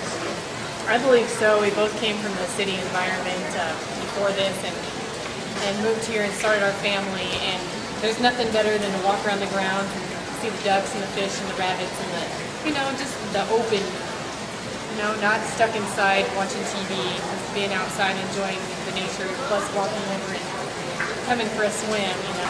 Amazing to see, like, my son Trice, who is all about getting dirty and getting in the ponds and playing with, digging, playing with, fish and ducks and feeding them, and, he's really outdoorsy and really appreciates, where he's at. He's the type that, he can go outside, you can leave him outside and he'll dig in the sand and play for hours. Versus my other two sons who, really live a big city life, and they come here and it's hard to get them out of their element of computers and TV and video games and, all of that stuff. And it's amazing. It takes a little bit, but once they pop out of it, they're all about wanting to go fishing, wanting to go camping, setting up tents. Like, it's just amazing how it happens. And, not that they're not happy playing video games, but there's a different kind of joy that they get out from what they do here versus what they do in the city. Equine assisted psychotherapy, it's different than other types of therapy. Obviously, here we are outside. And if you'd just be willing to kind of take a minute and kind of look around and take a deep breath and just take this in. It's everywhere, actually. Right. Oh, yeah, he's letting you in his yard. He's letting me in his hula hoop. He's letting you in his hula hoop. Kind of clear your lungs, take some deep breaths. I might just ask you to consider what might you like to happen right now with Oriel? Do you think he trusts you? I think he does, yeah. Are you trustworthy? Well, he's willing to enter into a relationship with you. How's that feel? Good. The work with horses, we were looking at heart rate variability, and the oscillations of the heart rhythm are in 3 ranges. There's very low frequency, and high frequency. High frequency is parasympathetic relaxation. Low frequency is sympathetic and parasympathetic, and not very much is known about very low frequency. When we made measurements on the horses, they had most of their oscillation was in the very low frequency range. And then when we had horses and humans interacting with each other, we've done it in 3 different scenarios. We've done it in Arizona, where we had people tuning into the horse's energy field. We did it in Tucson, actually, where we had people sending feelings of appreciation towards the horse. And we've done it in California, where we had people doing mindful grooming.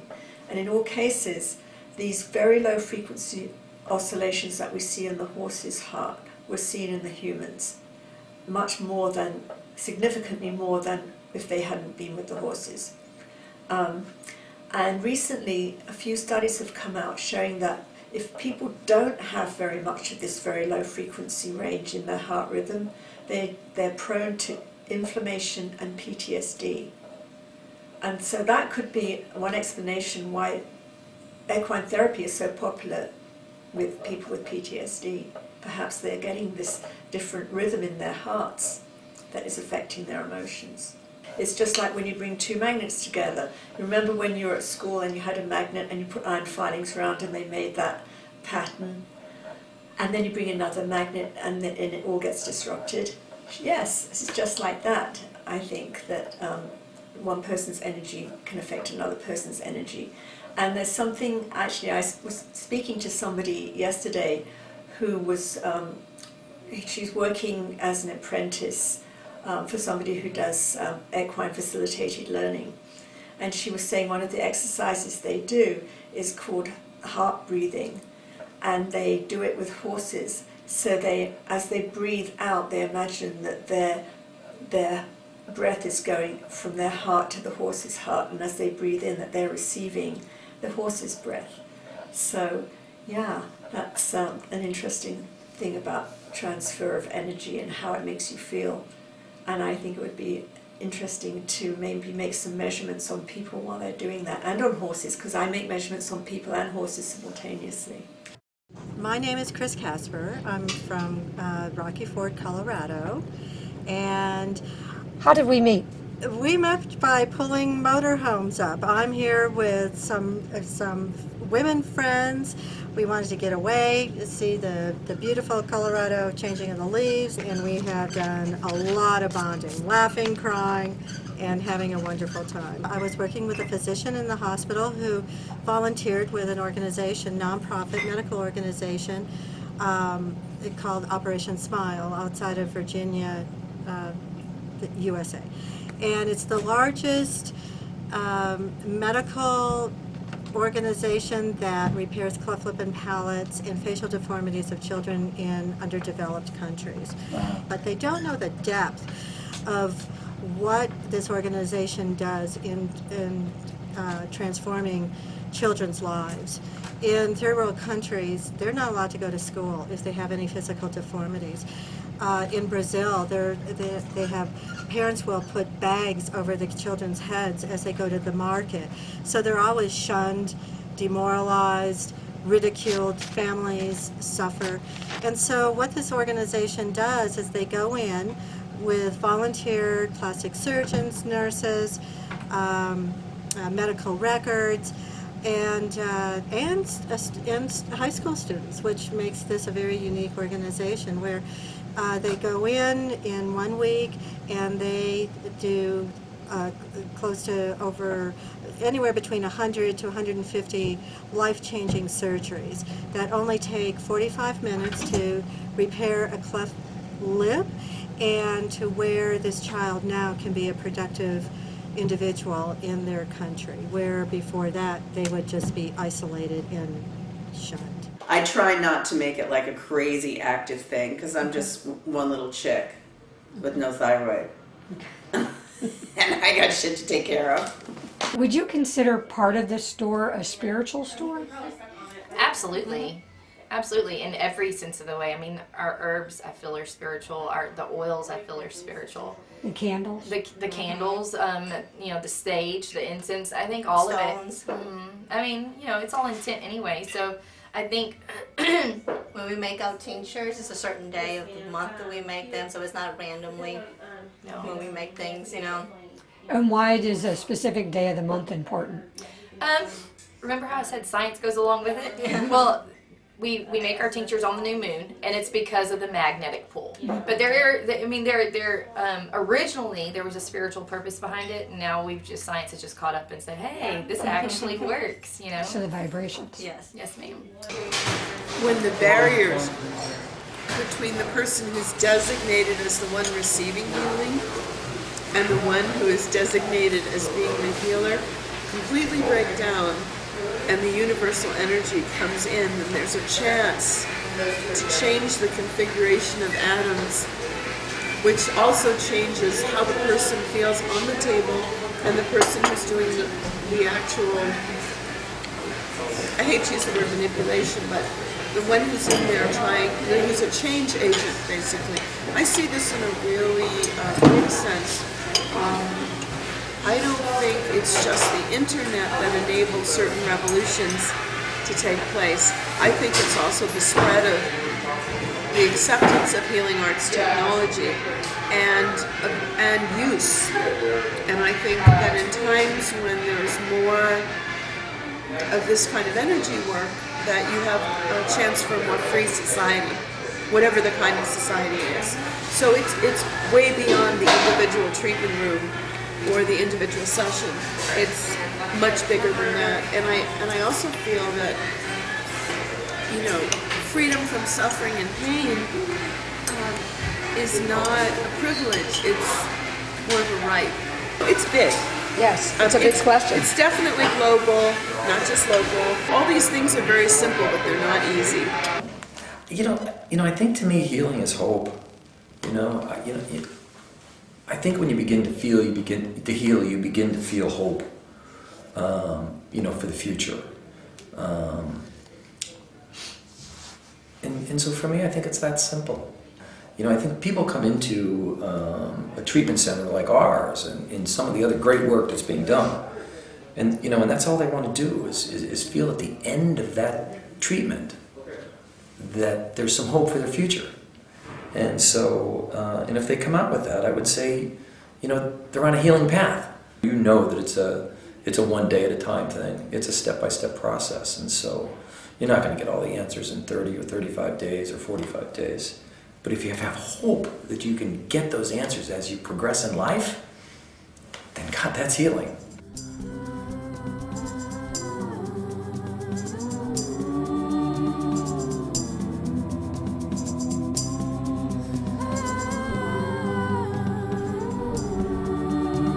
Because we are all responsible for ourselves. Either we're a victim and everything else, everybody does it to us, or we step up to the plate and we're responsible for helping ourselves heal and feel well and healthy and vibrant. And follow that impulse. Follow that urge, wherever it leads you, and find your truth. Find your path. That's hopefully what this documentary will inspire. And hopefully it makes you smile or laugh or cry, but to feel.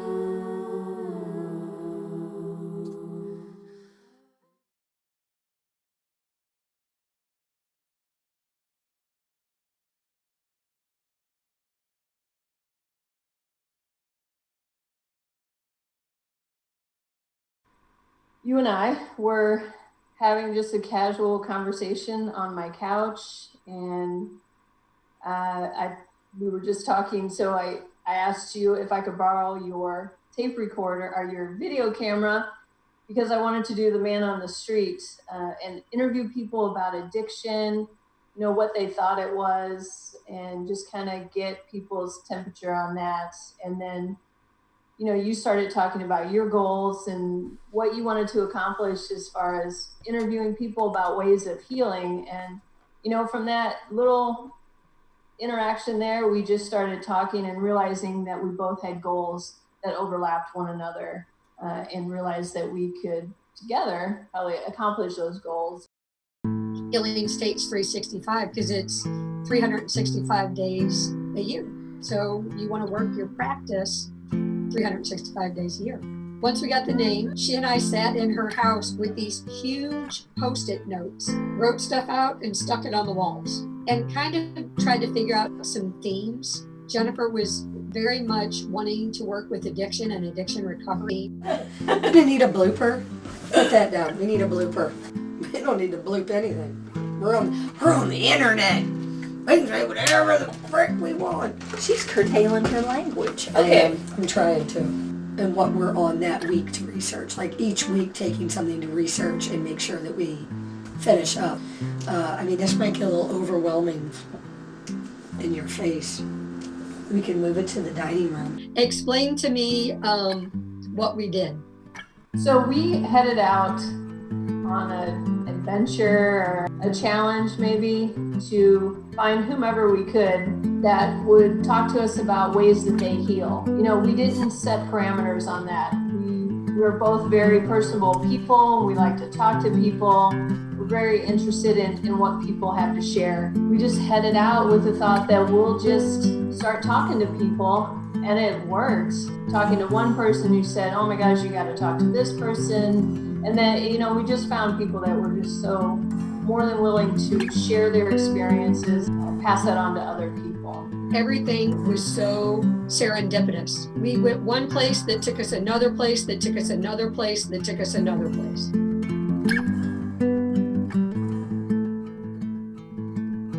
Well, the first thing I think of, and I may not get this quote right, but Ram Dass had something really great. It's not like you're going back to the state you were in.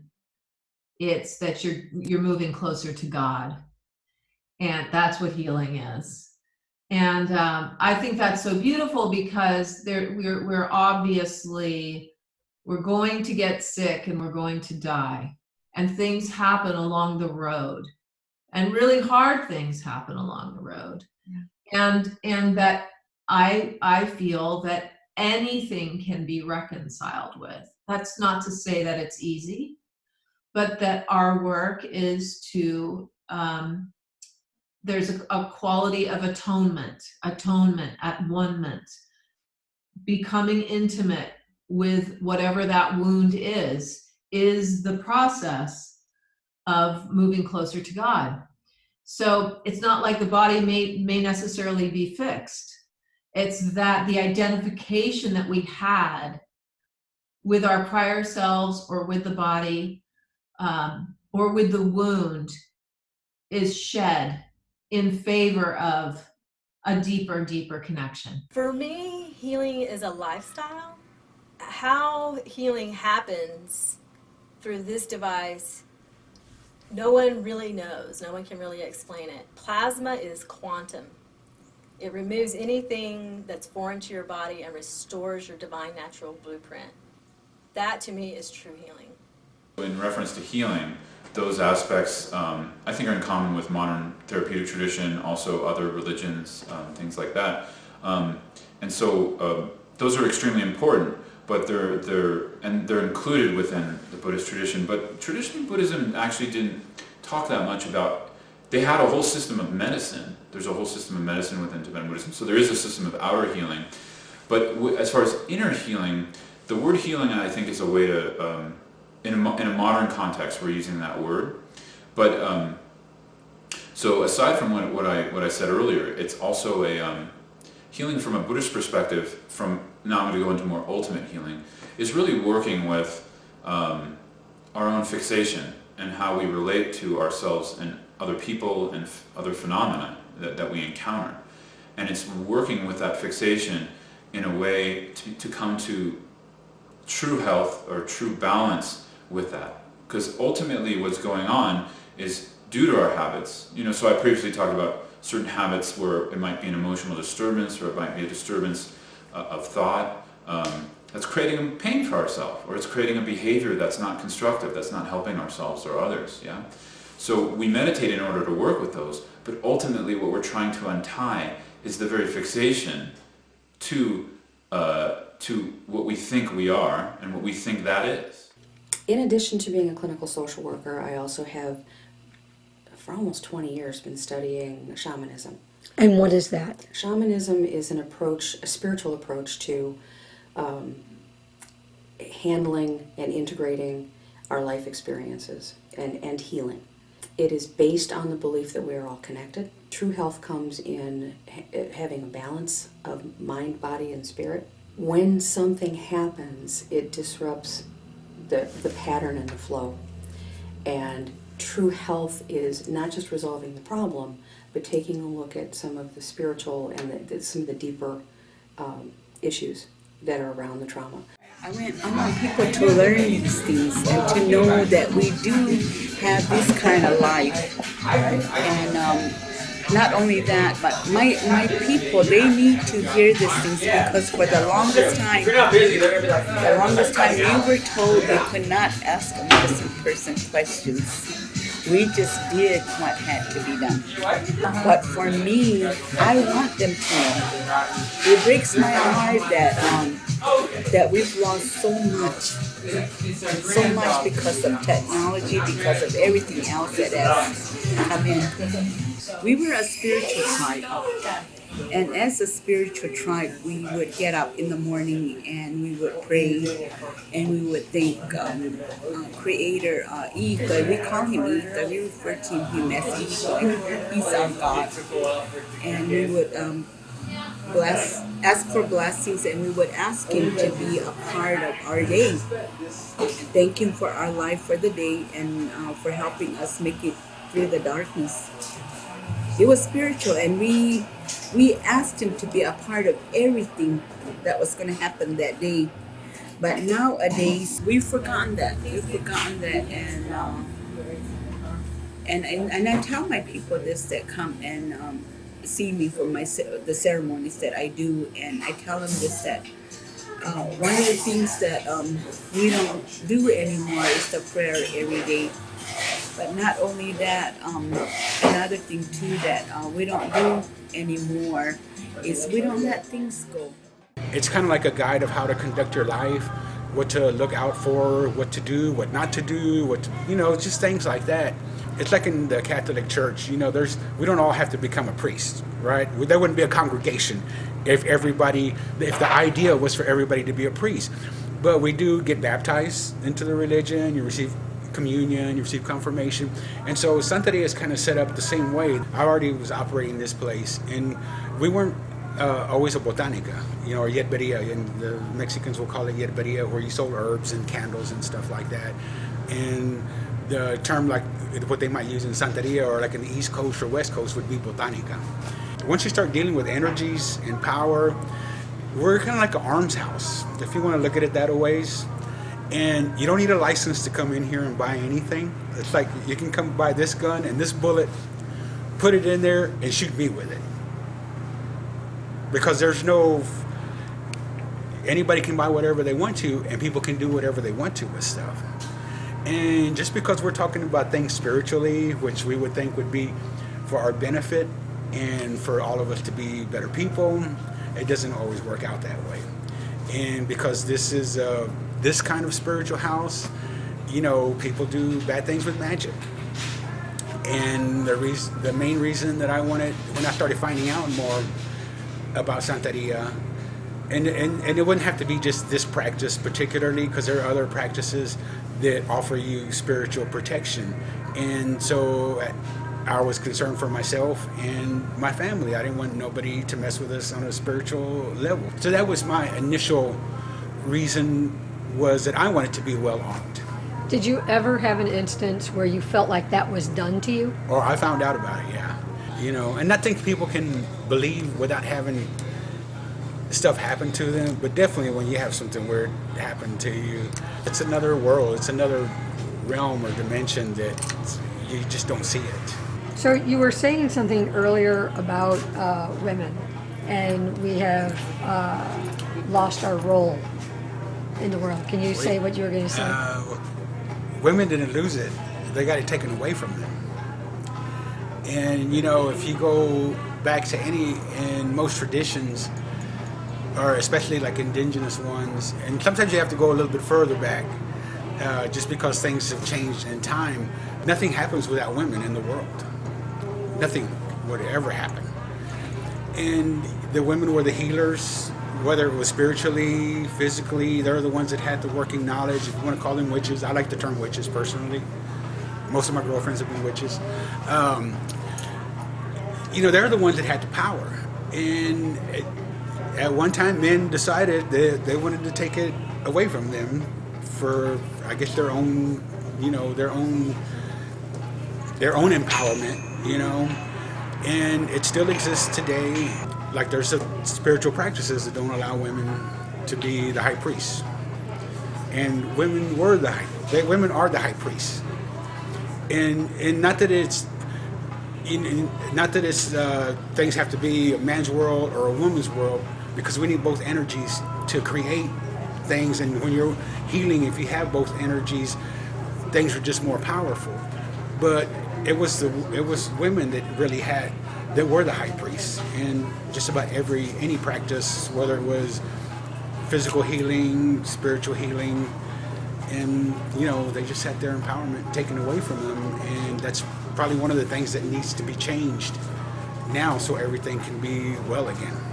I'm not going to pretend to be something that I'm not, but obviously sometimes people just need a little bit of a simple bit. Sometimes they just need to get back on the right track, and you just have to tell them something or give them something simple to work on, and they start their own healing. Do you find the candles and the incense, all of these are tools to work with to help yourself heal? Yes. I think a lot of the stuff we create ourselves. Nothing is going to happen unless you put your mind to it and focus it.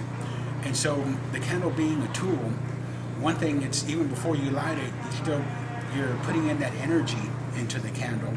But once it's lit, every time you see that candle, and even if it's just a candle that's going to burn for 2 or 3 hours, it's going to remind you of what it is that you're working on. So again, you're focusing that thought and energy into what it is that you're trying to manifest.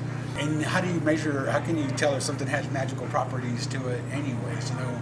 And that's why there's a lot of disbelievers, because all you have to do is not believe, and it's not going to work. Or if you want to prove that it's not, well, that's easy to do, you know, because it's just like you're already a non-believer, or you're doing it to test something, and it just doesn't work that way. The primary difference between shamanism and traditional Western religions is that shamanism is something that happens as an individual is in charge of their spiritual experience as opposed to going through a priest or minister.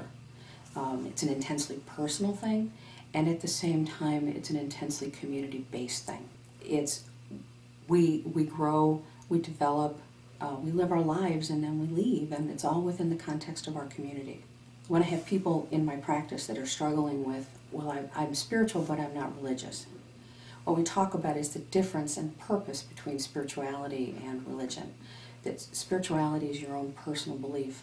Religion is a practice of that belief. In order for a good many people to practice, they have to practice within a community of people who have common beliefs, who have common rituals, who have common patterns, and that becomes the church. That kind of helps them understand that church can be very important, one way or another. We are not isolated, and we can't function in isolation. Some people do very well, but for the most part, we are a communal organism, and we mark our progress through life through our context with other people. Sally, what do you do for a living?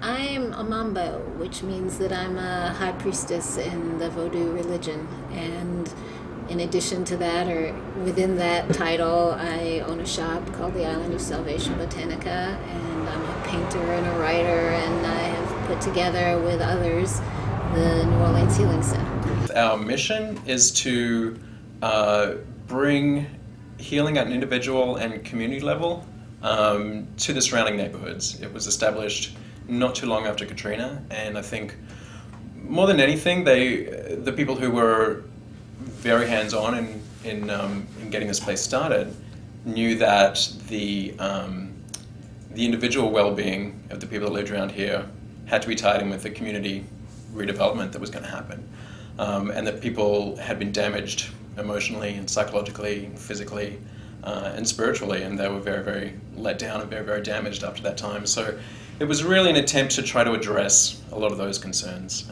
Since then, the community has changed quite a lot. It's a very different place now from what it was just a few years ago. And our place in that is constantly changing as well. But our mission is ultimately to be a place where people can come to address the healing that they need on a physical, emotional, spiritual, financial, very sustainable levels, and use that in their everyday life to not only take care of themselves, but empower themselves to be active community members and work on the community as well. So the main, qualifications for being an organization here in the Healing Center are that you will contribute to healing and individual empowerment in the community on some level. We're really fairly open to what direction they take in doing that, which is why we have such a variety of businesses in here. But also what we're doing is creating a space of like-minded people. So it's not like we have, a big corporate branch over here and, little corner stores down here. We have a whole different range of services, and they're all working towards the same kind of common goal. The New Orleans Healing Center project was created by neighbors in the neighborhood in a post-Katrina world, where they started meeting and talking about how they wanted to rebuild the neighborhood. It's been an underserved neighborhood for a long time for many different reasons. There's a lot of history in New Orleans, as you might imagine. And, a lot of political history? Some of it's political, some of it's racial, a lot of it has to do with economy, obviously. It's more about poverty than anything else, as it is the story everywhere. Ignoring and blight, and we don't need to fix that. And so there are a lot of properties that have been neglected for many, many, many years. And so it's kind of funny when you go by, it's like, well, was that a casualty of the storms, or is it something else? And so a lot of it has been blighted for a long time. Nobody ever did anything about it. So that's one of the issues. You also don't want to go straight into gentrification. One of the goals of the Healing Center was to revitalize this neighborhood. So of course, once people start coming back and more small businesses start cropping up and things start happening, then you get the attention of people who have more money who want to take advantage of the situation and make more money. And, you know, I'm not against people making money. That's not the thing. But to where only a select few can live there, then what was the point? We did talk about that, absolutely.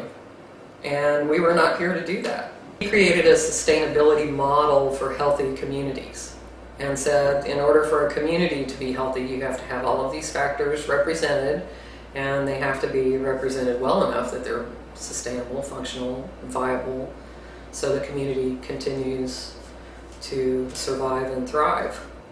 Ultimately, it depends on whether or not the people are going to support the businesses. So we want our business to support and help this community get to the healthiest state that it can in as many ways as possible. What is your practice? My practice is called Asian Bodywork Therapy.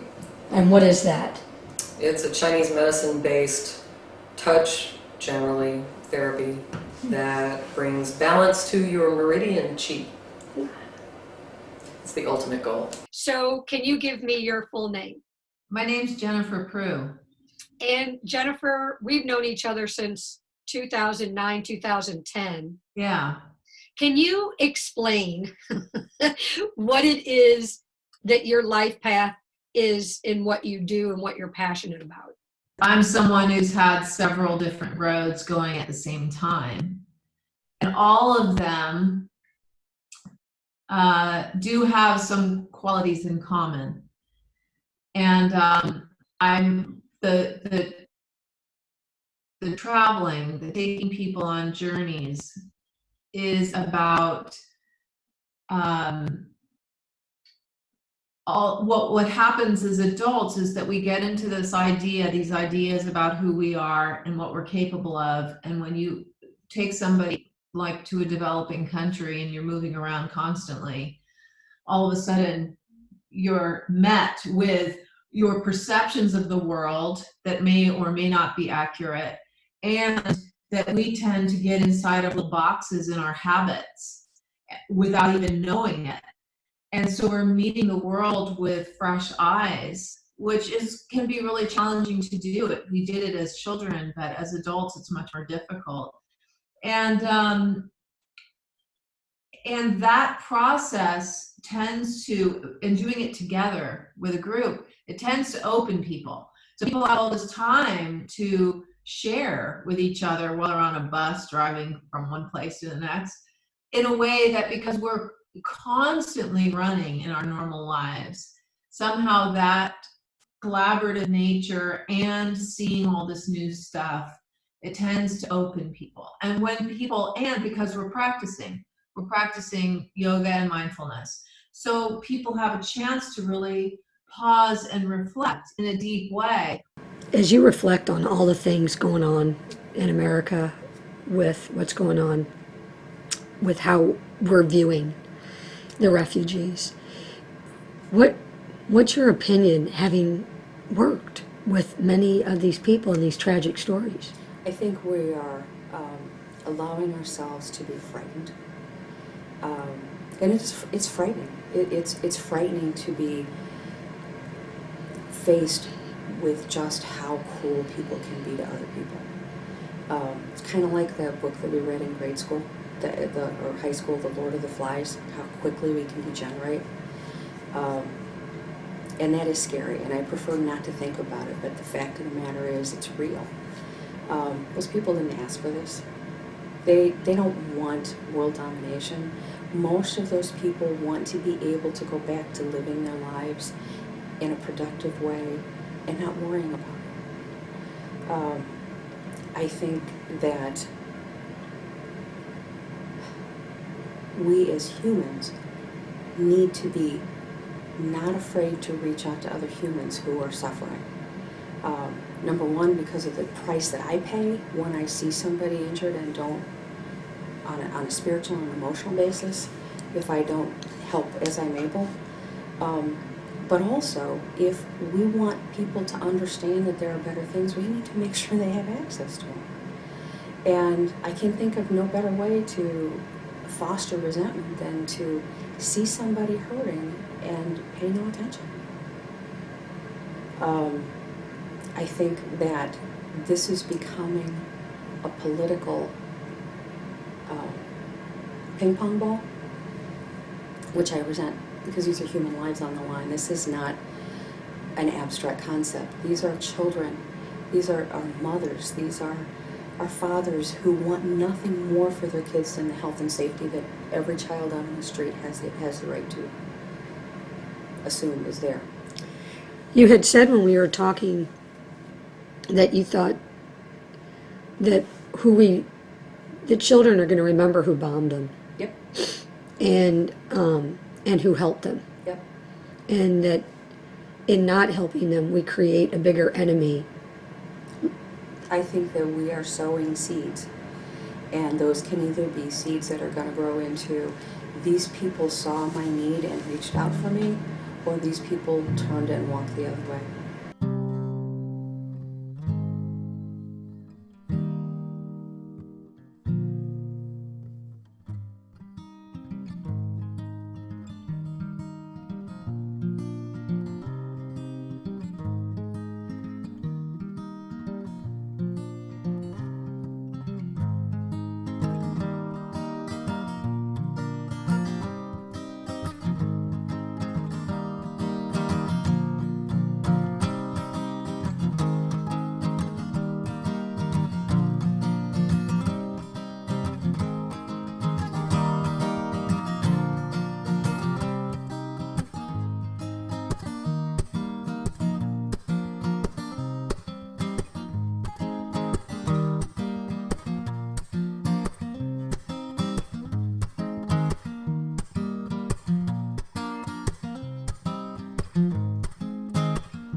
I never in a million years expected the RV to break the lock and we would have to crawl through the window.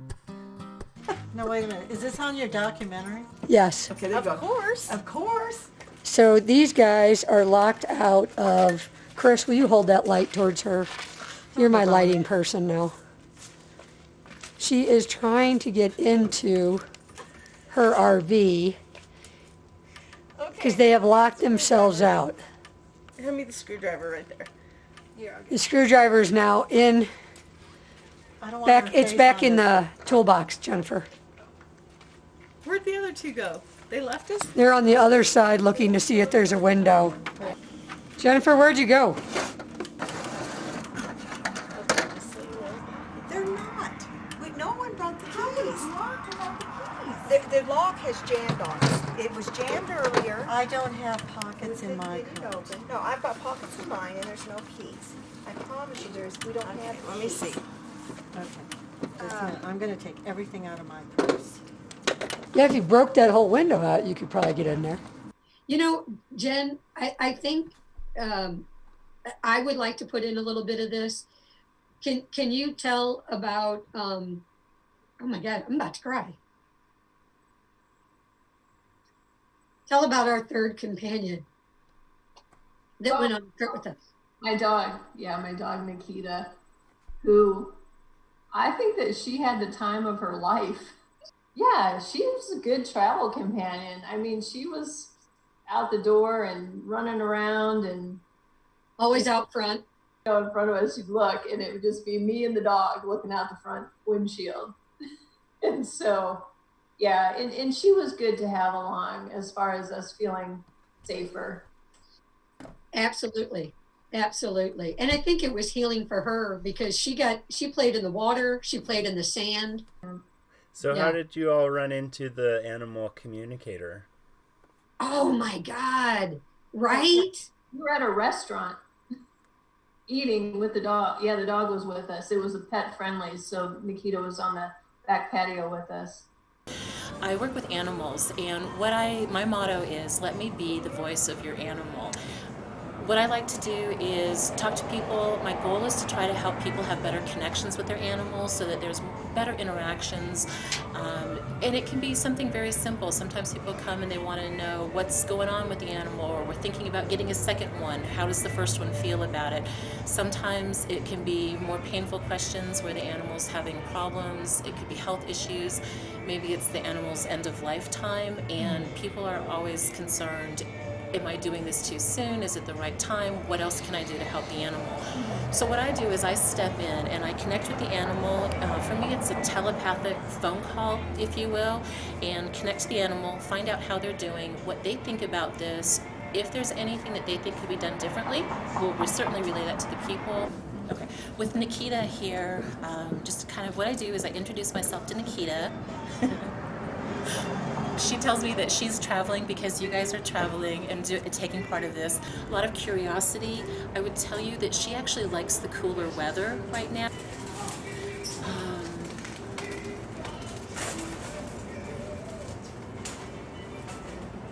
When I ask her age, she tells me that she thinks she's maybe 6 years old. I actually think that that's more of an old soul, 6 years old. I don't think she's 6. I think she's a little bit younger. But she's got a lot of good memories that she pulls in from past that she has also been able to incorporate into this life and to work on things here. She tells me she feels like her job has changed. Sorry, the bus, okay. She tells me that she thinks her job has changed. I think very recently she's been asked to be maybe more of a service animal, that she's helping to do some guiding and she's helping to do some focus work with you in what you're doing in your activities. She says it's very interesting to her. Before she started doing this, she feels like she was more of a companion animal and didn't really have to do things, but it was like she was there, she hung out with the family, it was relaxed time, but now she says that like this focus is more exciting for her. She feels like she actually gets to use more of her skills and a lot of curiosity on her part for this. I was asking her to tell me some of her favorite things that she likes to do. I see a yellow ducky, like a rubber ducky of some sort, or like a toy, squeaky toy type thing. I just bought her one. She loves it. She's having a good time. That's become a favorite toy right now.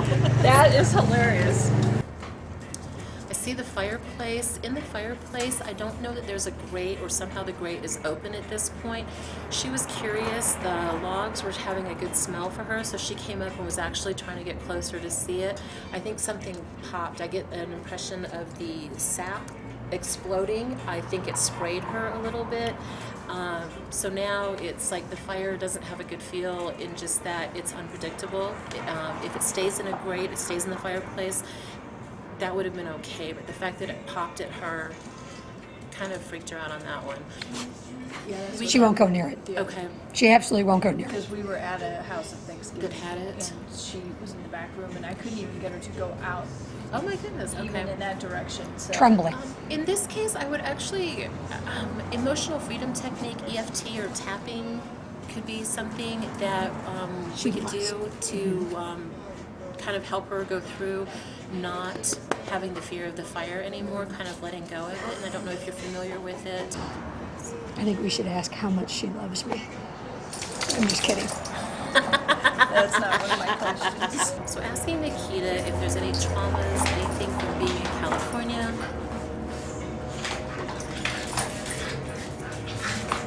Did she have a brother dog, or was there a male companion dog? Okay. Yes. I don't know if you can tell her. I'm so sorry. I should have taken her with when I put him down. And I know that somebody told me afterwards, and I so would have taken her so that she could have said goodbye too, because then she looked for her. What was his name? Smokey. Smokey, okay. She misses him. Part of it, the hard part with animals that are crossing, sometimes you can take them with you, but it doesn't always work that way. You know, you're in the, what can we do to help Smokey at this point? You know, trying to get care for him. At home, you know that she's safe and she's not going to have to deal with things.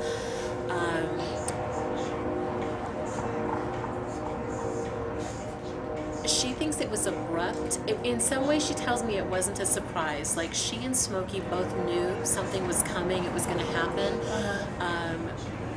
What I get from Smokey,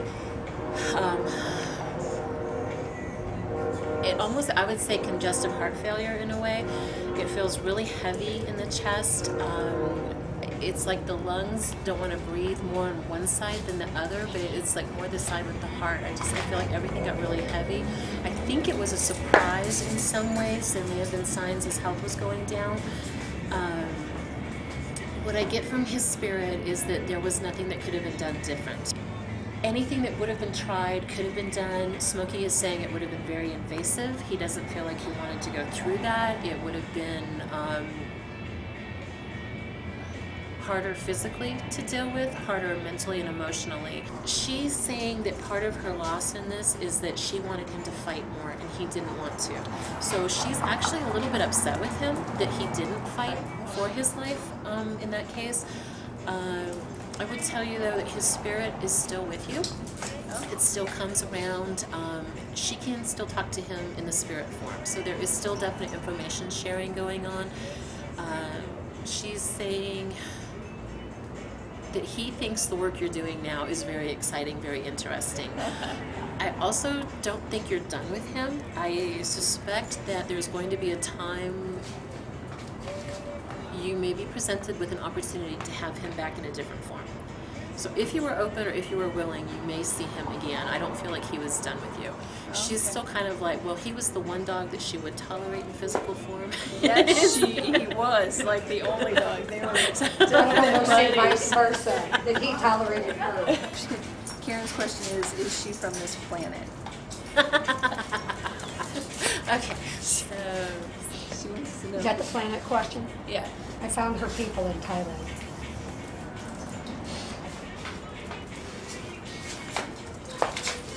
Oh, did you ask the winking question? No, that's my last question.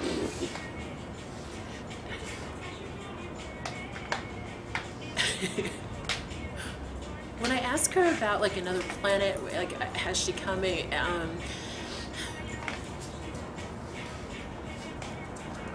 the picture that she sends me is like purple bubbles floating around, okay? I like purple bubbles. And when I'm like, can you explain this? Tell me more about what this means. She's like, that's not your world, you don't need to know. Sometimes it's not my information. It may not be the time to share it. It's something that you could try to ask her later, but right now she's saying that that's not something none your business. Yeah, pretty much. Which is kind of the response. But I would tell you, yes. I mean, she's got information and input from other places. There's definitely old soul qualities about her, so she's pulling in a lot of information and using it in this life. But she's got the impression that she has a lot of work left to do, and so I don't see her going anywhere anytime soon. I don't either. I think she agrees. Yeah, right. What do you think is important for people in their healing process to know about what you do? I think that it's important for them to know that they have power. They have some control over what is happening in their bodies and even in their minds. And I would say focus on the heart, because it's difficult to control your thoughts. You know, I mean, your mind has a mind of its own. I mean, people would just start thinking about something. It's very difficult to bring it back and say, no, you shouldn't think like that, you should think like this.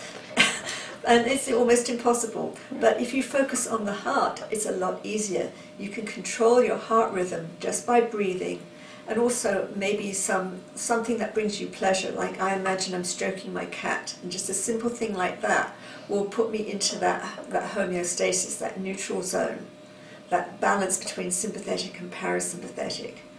And that information is sent from the heart through the nerves to the brain. And in that way, by controlling the heart, you're going to be controlling the brain. If you're in this more neutral balance zone, that information goes to the amygdala in the brain, where emotional memories are stored. Some people have, they relive trauma, they have huge anxiety effects of things that happened to them in the past that they remember. And part of it is because their amygdala is just reacting too much, too strong. And if you can send this balanced signal from your heart, where your heart rhythm is just in this very balanced rhythm, that actually has been shown to calm down the amygdala so that it's not overreacting. And in that way, people will have more control over not just their physical health, but also their emotional health. The head can't solve these problems, but the heart, trusting in the heart, that's it. That's it, is that what it means to be a warrior, what it means to have courage, is to trust in this great unfolding. And it does require that's where the warrior is such a great metaphor, because it requires a total surrender. That I feel that I've got to give myself to what life wants from me instead of what I want from life. So when I first started on my healing path, I was about 34. I had 3 kids under 5. So it was the perfect storm for old traumas to bubble up. And there was a triggering event in my life with someone that I was often triggered by. And I went into a bit of a interruption, as I like to call it. And I went into therapy for the first time and discovered that there were some old wounds that I didn't realize. Well, I didn't realize they were wounds. I didn't really know what it was, but they were, I was diagnosed with PTSD at the time, anxiety disorder. And I had a choice. I mean, the therapist I was working with suggested that I go on medicine. And I don't have a problem. I think sometimes medicine is absolutely necessary and very helpful. But in the situation that I was in with 3 kids under 5, I said, I think I want to try something else. I didn't want to be medicated and be a parent to my kids at that age. So that's when I pursued meditation, and I did feel some relief from it, and I thought there is something here. We met on a trip to India in 2010, and the trip was the Path to Buddha. So we went to all of the different places where the Buddha visited, and also where he was born, where he was enlightened, where he died. So it was a pretty special, life-changing trip, and I got the opportunity to meet you there, and we've been friends ever since. Even before I went on the trip, I knew that I needed to go to India. I heard about this retreat, and I just knew I wasn't really in a place in my life where that made any sense at all. But there was just an inner calling when I heard about it, and I was dreaming about it and told my husband, I don't understand this either, but I need to go on this trip. Once I went on the trip, it was pretty profound and life-changing. It just allowed me an opportunity to have some space in my life, because at home I had a busy family. I had younger kids, husband, stay-at-home mom, so really kind of hectic and busy, and not a lot of space just to stop and pause and see what it was that I needed to fill me up or needed to do for my own personal growth. So I guess, and I wasn't even aware of this at the time, but there must have been something lacking that my soul was seeking, and that trip called to me. Yeah, it was, it started me on a path to here. And where is here now? What do you do? Well, I am a trauma-informed teacher, and so I teach classes in mental health institutions, inpatient, outpatient, residential. I also have a private practice where I teach individuals as well, people who have gone through maybe some traumas, or need to figure out how to connect to their bodies a little bit more. There might be a little bit of a disconnect because of events that have occurred in their life. And I also co-lead and lead teacher trainings on that particular subject as well. The modality initially is primarily a physical practice, as well as being aware of your breath. So, I mean, they kind of overlap, but they are somewhat different. But for many people who've experienced trauma, there's such a disconnect with their physical body that there isn't an ability to go deeper, which is where eventually we want to go. We want to kind of uncover what's going on in there to prevent us from being our highest self. So it starts with the physical practice, and then we kind of work our way in. And a lot of it is just kind of meeting people where they are. Because the breath at any given time will tell us what is going on in our environment and what's going on internally, whether we realize it or not. So the more we cultivate a relationship with our breath, the more aware we are of what's maybe bubbling up in our body. And then we can start to break it down a little bit, like, oh, that feels like anger, that feels like sadness. And it gives us an ability to kind of sit with it without it being this reactive thing that's bubbling up out of control. It gives us more of an ability to become more grounded and aware of the situation as it arises versus just it arising to the point of no return and being very reactive. Generally speaking, we become more responsive when we're able to kind of identify, the inner goings on inside of us. Which makes you more present? It makes us more present to what's going on, both in our environment as well as inside of us. And if the breath begins to change and we're aware of that, we might think, what's going on externally or internally that's causing that shift? So I started with meditation about 19 years ago. So about 19 years ago, I had a little interruption and I was pretty active at the time. So the physical practice didn't really resonate with me as much as meditation did. So I actually started meditation about 19 years ago, went to a workshop and thought I was on to something. Somatic therapy, somatic experiencing, sensorimotor therapy, whatever you're going to go in that route, is more of this bottom-up approach. It's a left brain approach that doesn't have to get involved with all this, it's a right brain approach, doesn't get involved with all this left brain thinking and, over-analyzing and figuring it out, so that with the right brain, more of the body can start to come back in the process of healing, in the process of the therapy.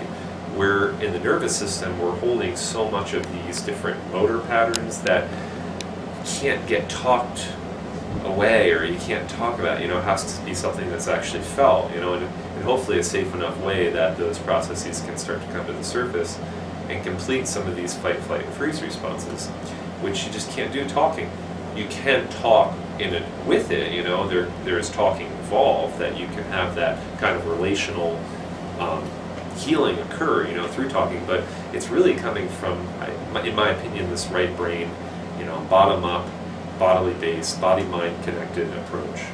I always, with medicine, less is more. Usually, my pre-doctoral internship, they worked a lot with Dr. Bruce Perry, who does the Child Trauma Academy. They were helping to develop a childhood trauma assessment, that he was developing, and kind of coaching people, this is what you do and this is how you score it. And so working with children in foster care, and all the articles in the news always say they're so heavily medicated and overly medicated because they're being in foster care is a traumatizing experience. They say if you spend one day in foster care, or you're removed from your family, like the odds of you graduating high school drop significantly. It's that traumatic of a disruption of the family, unit.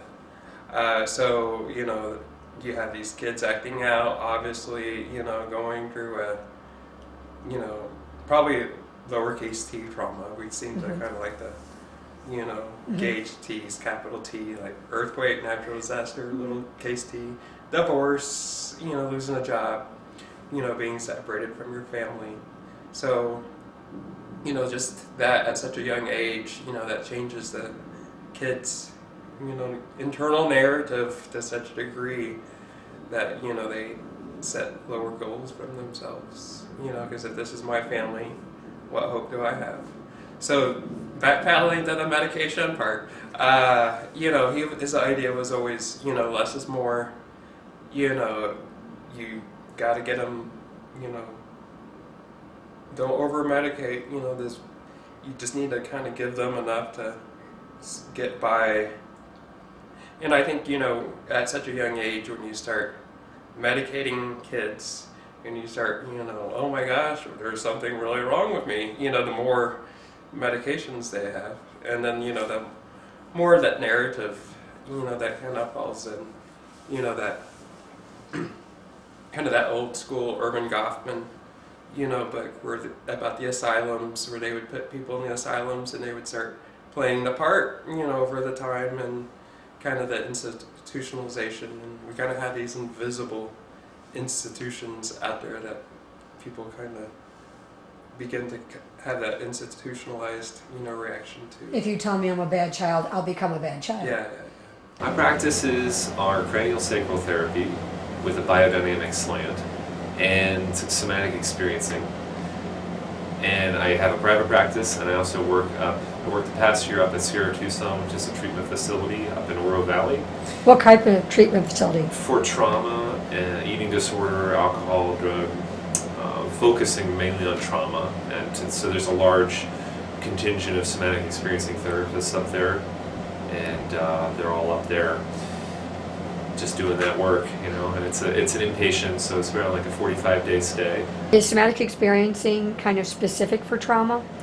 It is.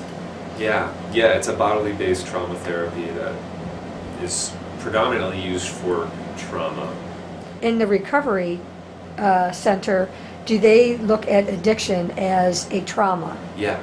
Can you speak to that a little bit? Yeah, they do. You know, they'll have these programs and tracks where they'll treat addiction and alcohol and eating disorder, and they'll really know from their experience that it is all stemming from some form of trauma or another, so that the people that are there are getting treated for trauma, you know, and also there's addiction. So they're really integrating all those modalities together.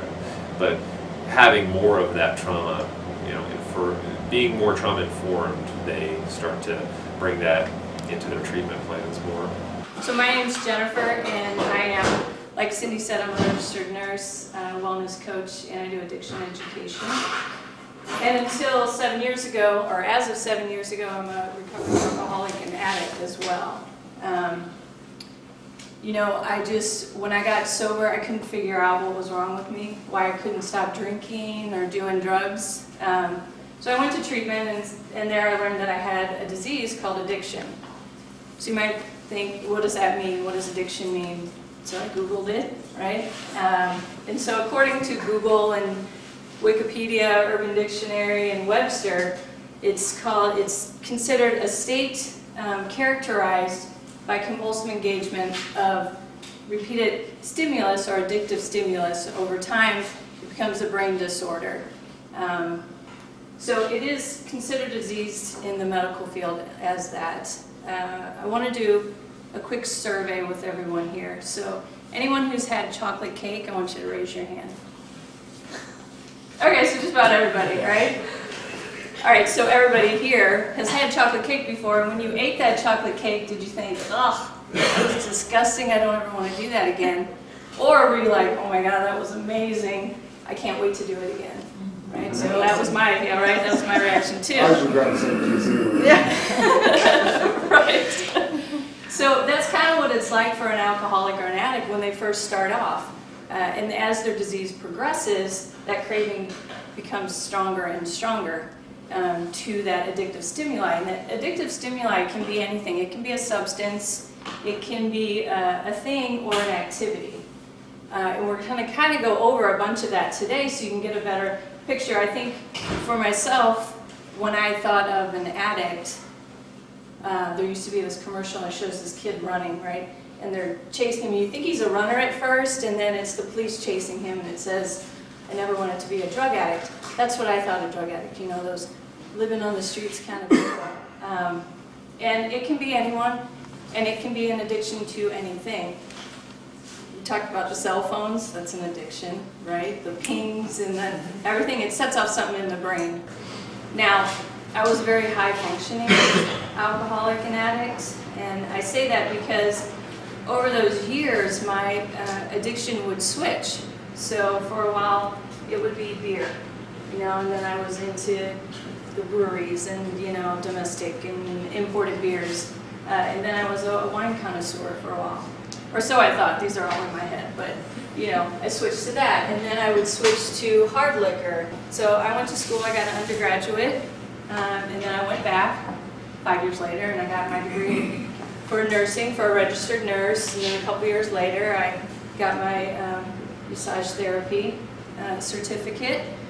And then I moved a gazillion times. In St. Louis alone, over 15 years, I moved 11 times. That's a lot of moving. And then I did a big geographical move, which does happen with addicts. They'll do this big geographical move because you're always searching. You're always trying to fill that void in you, trying to find something. And so I moved to California. And then even there, I started doing travel nursing, which I was doing geographical or moving from hospital to hospital for every 3 months. So you can see I had a lot of different addictions. And because this is put on by the LGBT, you know, I buried a lot of secrets under a lot of alcohol and drugs. One of them was my sexuality. So in my late 20s, I became interested in women. I was bisexual, and I got into a relationship. It lasted 7 years. It was very complicated, and I didn't tell anybody about it until I got sober. And that's just one of the many secrets. And I've talked to a lot of people, and I say that because there's always, anyone I've talked to who's in recovery, there's always these few little things that they drink over and drink over and drink over until you can face them. Now, addiction is considered a progressive fatal disease. And I haven't met anyone yet who hasn't progressed either to death or they've gotten sober. And that's where mine was headed. I was definitely headed down that road of the fatal part. And I want to show you a picture. I did pretty well for 28 years. Like I said, I was pretty high functioning. And then last 2, but really the last year, things really went downhill. I think addiction has phases, and I was in kind of just all of a sudden, and I don't know why or when, there's really no rhyme or reason to it. I just took a turn down to that final stage where I was a successful ER nurse living in St. Louis. I hung out with doctors and nurses and paramedics and firefighters. I'm in California, it's 2008, and I am homeless, I'm penniless, and just really quite sickly. And I'm going to show you a picture. It's kind of disturbing, but this is what happens when we're unable to get sober. Oh my gosh. Right, so I look at that picture and I think, wow, definitely not what I intended, but this is where I ended up. This is where my disease took me. It took me that far. The thing was, I couldn't stop using, couldn't stop drinking. I didn't know why, and it really didn't matter about the consequences. I just kept doing it and not understanding what was happening with me. I was in California, I'm homeless. I'm telling myself, I finally, it was Thanksgiving Day, 2008, and I had just a moment of clarity where I didn't have any money, so I didn't have any more drugs left, and I didn't have any alcohol, but I just had this moment of clarity, and I remember I was just crying, I was so upset, and I kept thinking, I just need someone to come save me. I just kept repeating that, and finally I was like, just get up and save yourself, right? And so, as addicts do, 2 weeks later I made a phone call, and that was to Karen, who will be here a little bit later, a good friend of mine. And I called her, I told her, listen, this is what's going on with me, and I need some help. Luckily, her idea of help and my idea of help are totally different. And honestly, 2 days later, they were in LA. So my 2 brothers, my brother-in-law and Karen, came to get 100-pound me. What happened is they came and got me and brought me back to St. Louis, and I went into treatment. And when I got into treatment, a lot of things happened for me. First, I learned that I had this disease of addiction, which was a relief because I didn't know why, especially being a nurse. In nursing school, I went to one AA meeting, and in that meeting, I took notes because I had to do a paper on it. So I really, there was minimal education there on addiction. So I learned that. I learned that when I ingest alcohol or drugs, it processes differently in my body and in my brain than other people. I learned that once I started, I wasn't able to stop. And it didn't matter how much I wanted to stop, it didn't matter what the consequences, and it certainly didn't matter about my health. I just couldn't stop. I also learned about AA and the 12-step program, which has been, it's done a lot for me. First of all, it helped me to stop drinking and told me why, but it gave me better coping skills, right? Because my old coping skills became, because I did start at such a young age, it became something happened in my life, I drink or I get high. That was kind of like I said earlier, it didn't matter why. So I had to learn some new coping skills. And one of the things that AA does, and there's Dr. Kevin McCauley talks about this, is it focuses on the prefrontal cortex, which is where we make all our decisions and our choices. And so the program actually helps to rewire that so that now, I mean, life happens. It's happened to me in sobriety. I've had some tragic things happen. I've lost some friends to this disease, but I never drank over it and I didn't use. So I had different coping skills almost within the first 6 months. Actually, I had a friend pass away after a year of sobriety. And what I did was, I did other things. I called people in the program, and I went to meetings and helped somebody. Service work is a big thing. So it helped me with that, and it made me a better person. It helped me heal from the inside out, and I'm a better person today. I'm a better person to myself, and a better person to my family and friends. Basically a better person to the general public, because when I got sober, I was pissed. I was pissed at myself. I was ashamed of everything I had done. I was angry. People were scared of me, they said, because I was so angry, and I didn't want anyone to talk to me. I didn't want to talk to anybody. And so, it's really just changed everything that I've done, and I don't want to harp on it too much.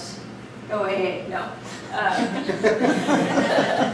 But it is good, and I think the main thing, though, is to be able to have people that understand addiction. And it is a baffling disease. It's baffling for the person that has it. I think it's even more baffling for people that don't. Because, why would I, looking like that, why would I keep doing it? And it's just, there's something, it is a brain disorder, and so you gotta interject that. I came to basically a fork in the road, and I had to make a decision. Either I was going to go on to the end, and before I got sober, months before that, I kept telling people I was hanging out with, I'm like, I'm going to die from this if I don't stop. So I knew it, and I think a lot of addicts do. And when somebody does die from this disease, it was never their intention. Their intention was probably just to get high. And that's not always the case, but majority of the time, and they just don't know how. So I'm glad you guys are here today to kind of learn a little bit more about it, just because, anyone can kind of put the bug in your ear. My friend Karen, 6 months early, before I got sober, maybe the year before, was like, you don't have to continue on with this, and she always was there for me, and so I still had that, was able to reach out to her when I was ready to do it. I think I'll just end with this. So the treatment center I went to and then later worked at, the program director there said to clients and staff, and he still says it, he said, you're not a bad person who's trying to become good, you're a sick person that's trying to become well.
Heal ourselves. can be better. I want to get better. I can feel well. I can be better.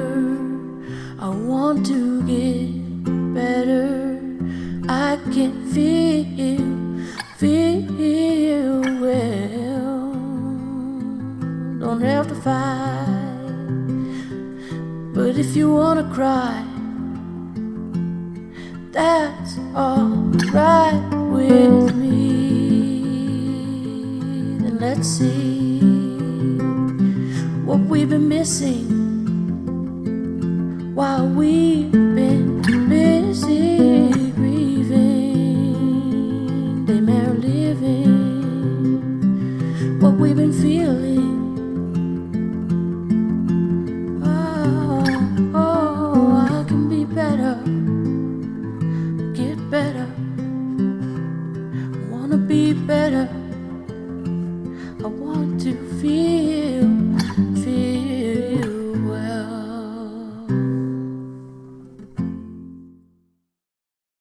So this integration of like go to 12-step, you know, and also do yoga and body work and acupuncture, and also talk therapy and group therapy, and also, you know, have somatic experiencing, cranial sacral therapy.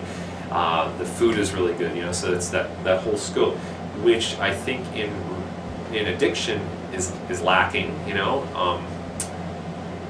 A family that is recovering, and I remember going to some AA meetings with them. It's like chain smoking and, you know, Snickers and candy bars and stuff like that, which I'm not judging, because that's, if somebody's going to do that other than, you know, hitting the bottle and drug addiction, like, fine. Like, there's all this, you know, stages of like what, you know, healing can be.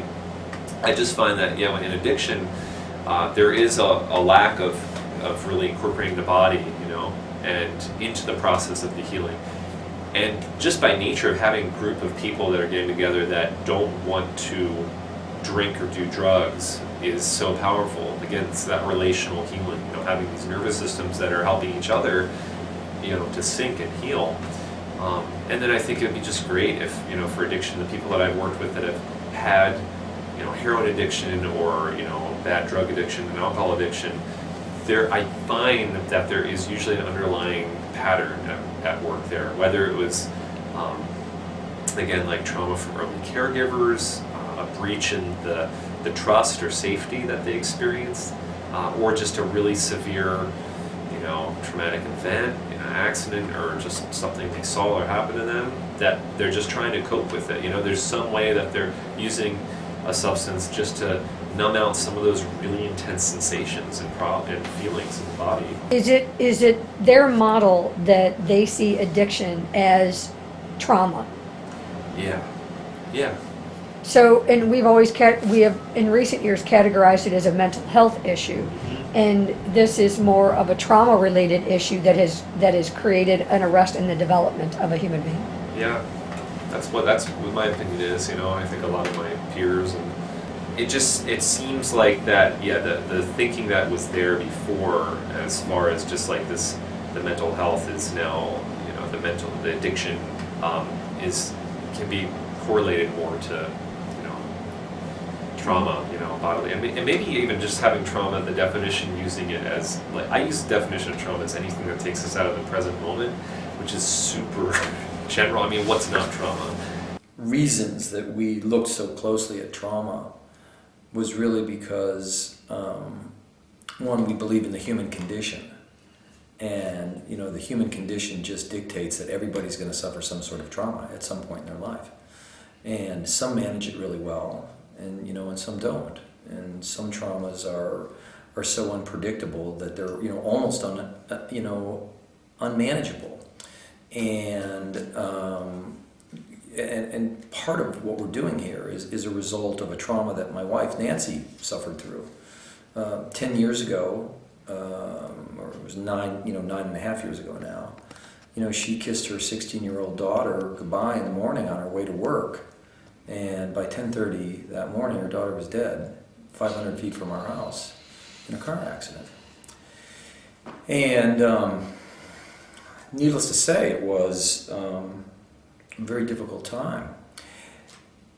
As a result of that unexpected trauma, Nancy searched for a place. She searched for answers as to what to expect. What was life going to be like after suffering that kind of trauma?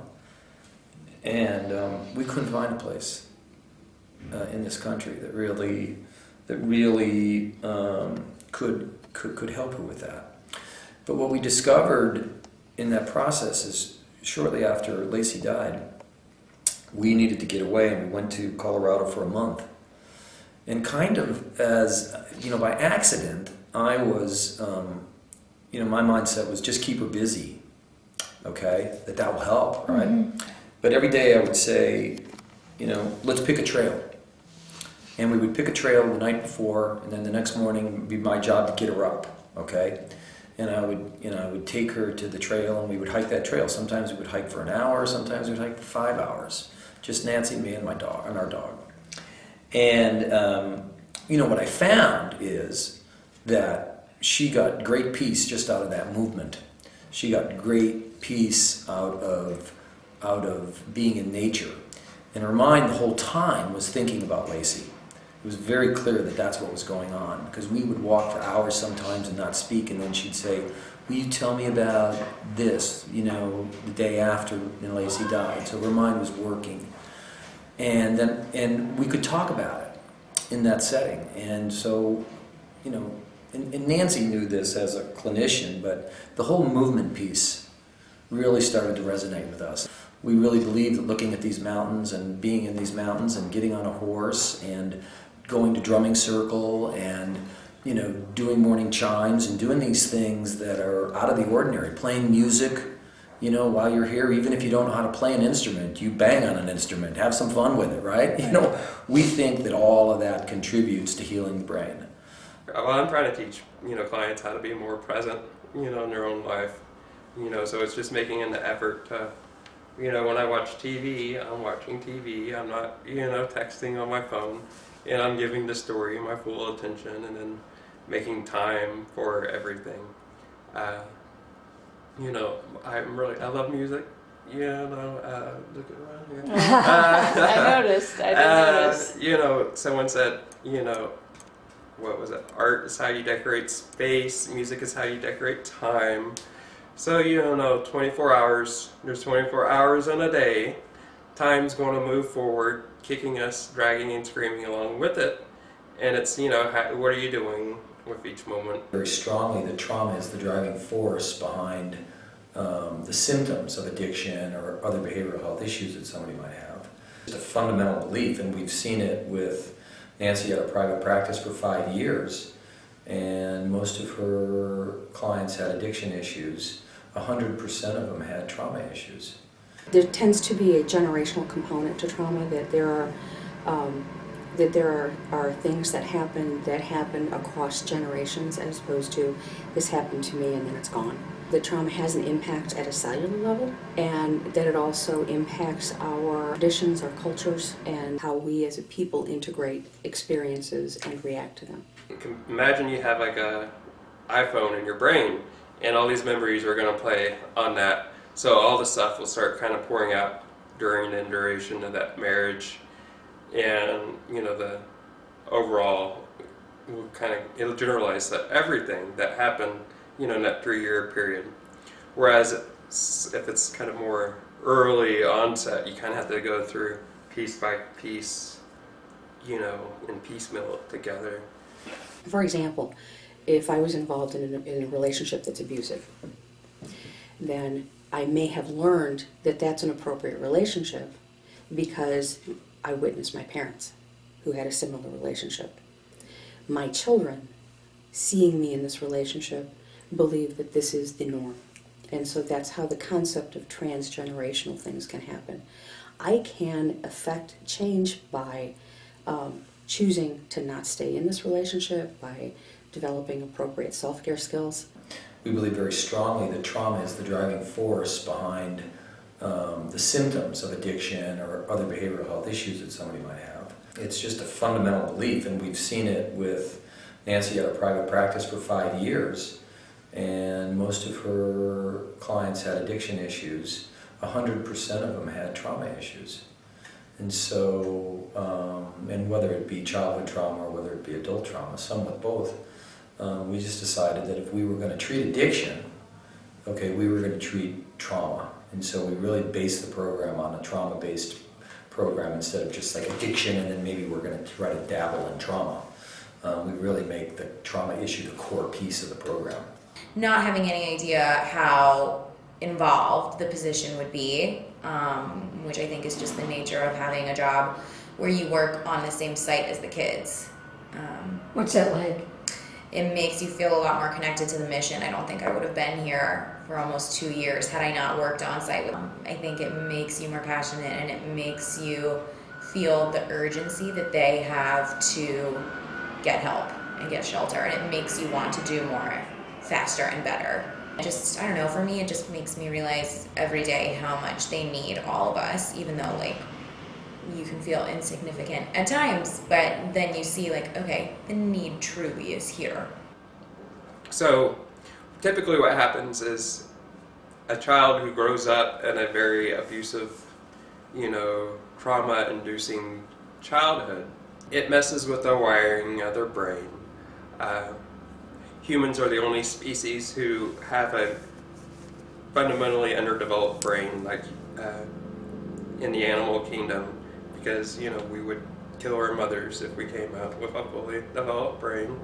But definitely by 25, your brain is kind of locked in by that stage. And we've known that statistically, those crafty insurance people realized it, and that's why everyone's car insurance goes down when they hit 25, and because you're playing with a full deck at that age. And so what happens is, your brain develops out from here to here, and it's going through a myelinization process.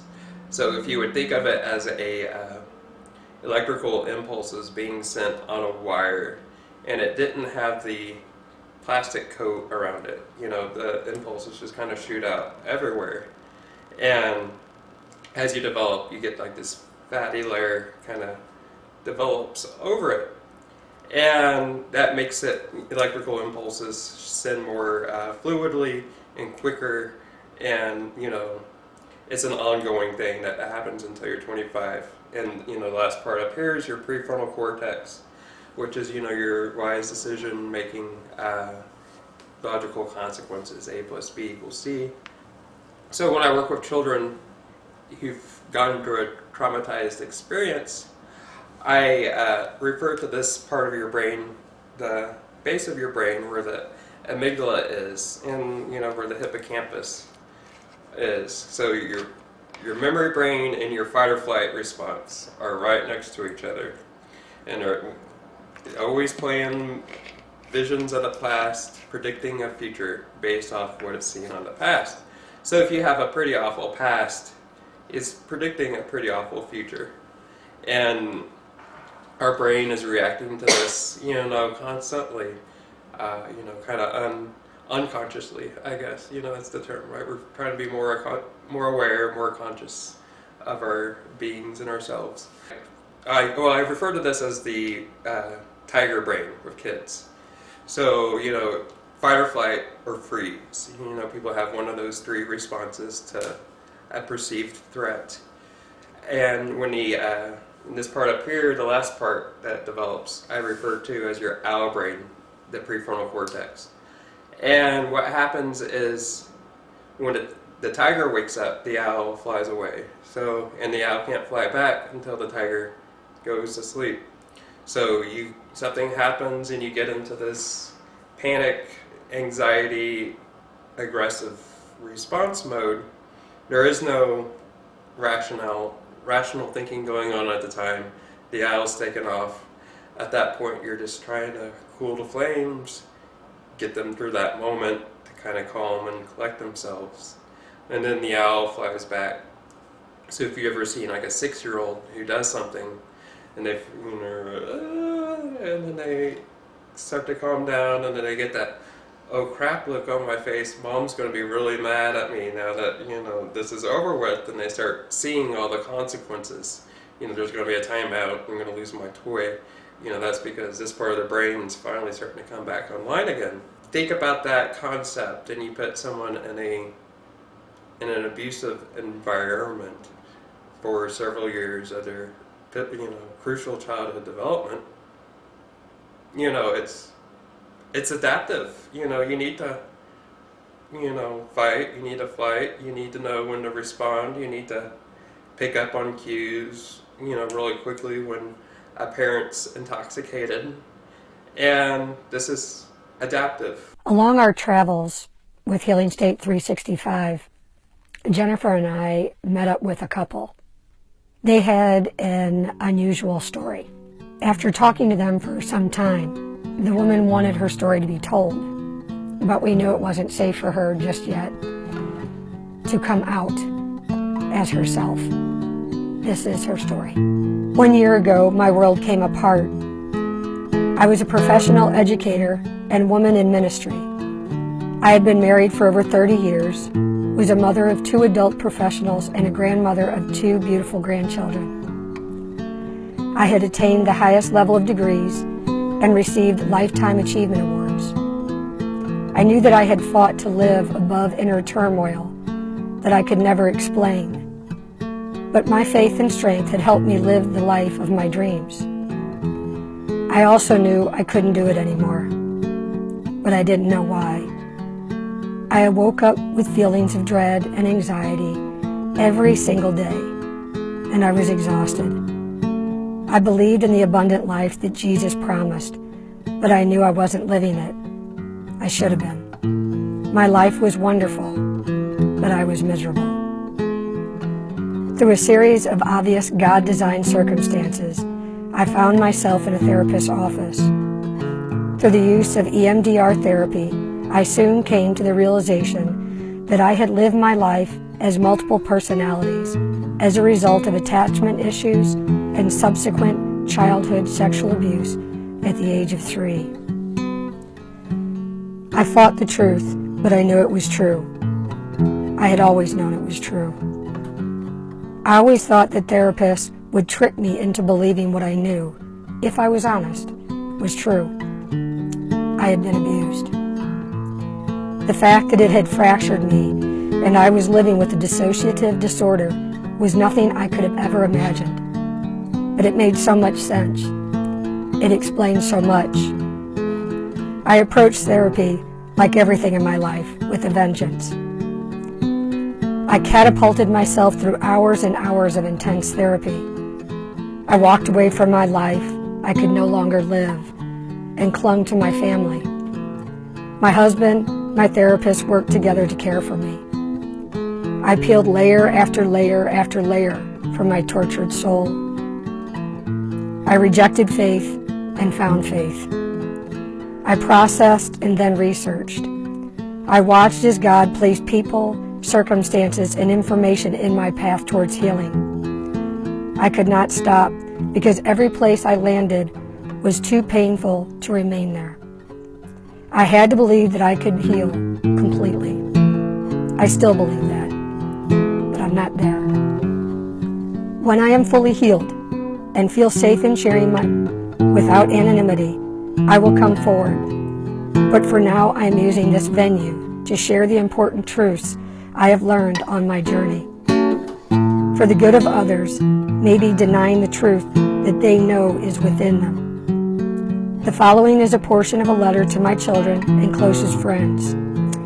It was a part of my finding freedom through sharing my story and heart with those I knew who would love and protect me. It is my cry as I tried to build my life out of the ashes. You know, I have some things in my past that I'm working through, and I need to take some time. Why didn't I claim it all on insurance and save us from using up our resources? The answer to that is simple. The church doesn't know what to do about mental health. Yes, we know the masses need help, but not our leaders. I served the church in educational settings my entire adult life. I was prone to stepping out of the box, but I had no marks on my character. I should not have been afraid, but I was. If I had been diagnosed with a terminal illness, an email would have gone out and everyone would have gathered around me in prayer. Instead, my diagnosis was for my brain. They might deny this in retrospect, but I honestly believe that I would have been asked to resign. I managed to leave by my own choice. Do I hold this against them? No, I hold it against the body of Christ in general. The culture that can't distinguish between mental health and sin. Our theology leaves no space for broken humans. What I did is not abnormal and is not a sin. It is absolutely normal. I used all the amazing strategies for protection that God created in me to survive. The overwhelming triggers and unhealthy coping patterns did lead me to some choices I regret along the way. But God's grace is sufficient for those, and I understand that I was driven by brokenness that should have never been a part of my story. How easily we judge. If I can live above the brokenness in my own soul, then do I have the right to judge someone who cannot? If I had been blessed with a life without trauma, would I feel pious when looking at those who act out in ways that I cannot understand? When is it okay to need help? If I mention my struggles with depression, will those struggles be turned against me in career opportunities? I was broken as a very small child, and the lifetime repercussions were wired into me. I fought to live above the darkness my entire life. The fact that I ended well is testimony to my faith. Understand that the damage done to small humans creates behavior at every age that may look like sin, but it is not. Please listen to their cries for help. It used to be that the model of the nervous system was the sympathetic, fight or flight, parasympathetic, rest and digest, and now we're learning really that those are there, and then within the parasympathetic there is the rest and digest, there's the ventral vagal and the dorsal vagal, and the ventral vagal being our more evolved nervous system. That's the mammalian evolved social interaction, feeling connected, being able to feel safe, all the nervous system that runs through the front of the body that innervates at the face and the muscles, and the larynx, the pharynx, the inner ear, and then there's this dorsal vagal, which is the freeze response. So that it's our oldest method of protection. Where we'll just go into shutdown, dissociation, immobility, and so the fact that this now is coming to the forefront of nervous system understanding and trauma therapy is so powerful, because when we can work with helping people to come out of freeze, then all these other processes can start to heal and resolve, and to me that's amazing. That's like really awesome. It's the work. Yeah. So many of our choices that we make are subconsciously driven by trauma and internalized messages which we gained along the way, which are not correct.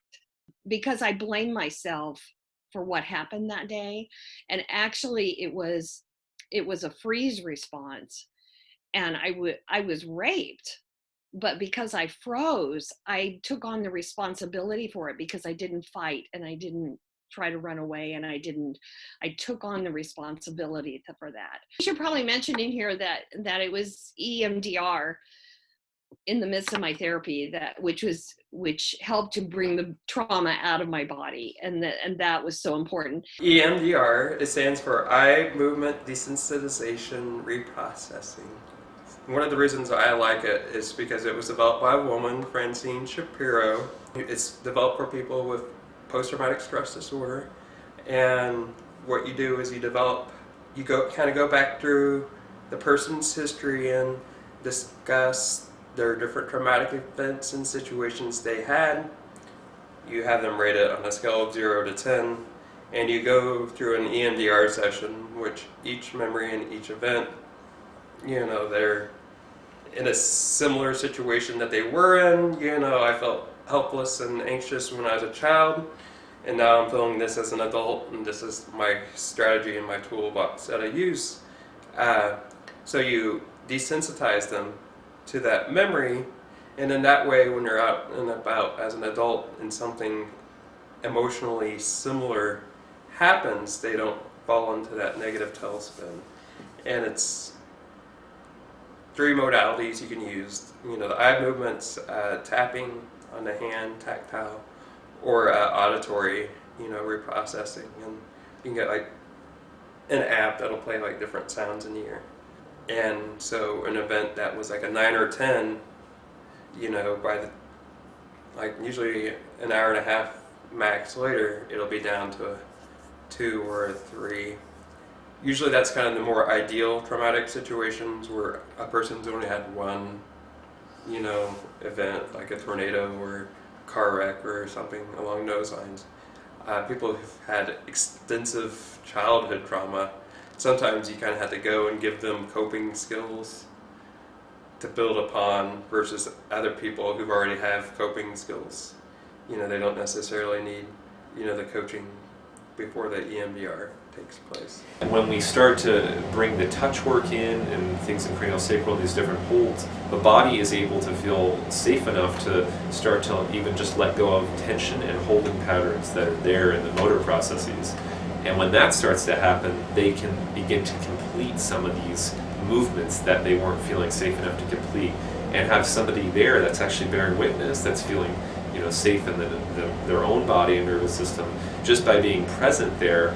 Because these wonderful mirrored neurons, they start to hook up and sync with you, so that they're syncing with you, and then the processes that they're been having trouble figuring out just start to come to the surface, and then you're there to help them notice, for them to track what's happening, just to hold and be that support and allow that healing to happen, because the nervous system's always wanting to heal and complete these patterns, whether it's a day ago, a week ago, or decades ago.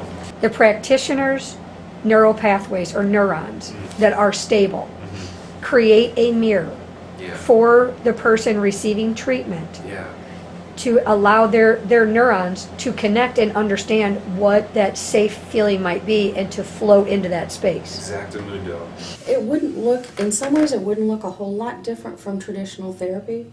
The way I've tried to do it is I've tried to integrate the spiritual teachings into more traditional kind of talk therapy, meditations, guided imagery. In a purely shamanic sense, if you were looking at healing, then one of the things the shaman would do is look for places that your wholeness is impacted, either by having things that you don't need or not having things that you do need, and then working to restore the balance. DBT stands for Dialectical Behavioral Therapy, and the dialectical part is kind of, learning to hold 2 different competing ideas in your head. I had a friend in grad school, she did made an assessment on wisdom. And one of the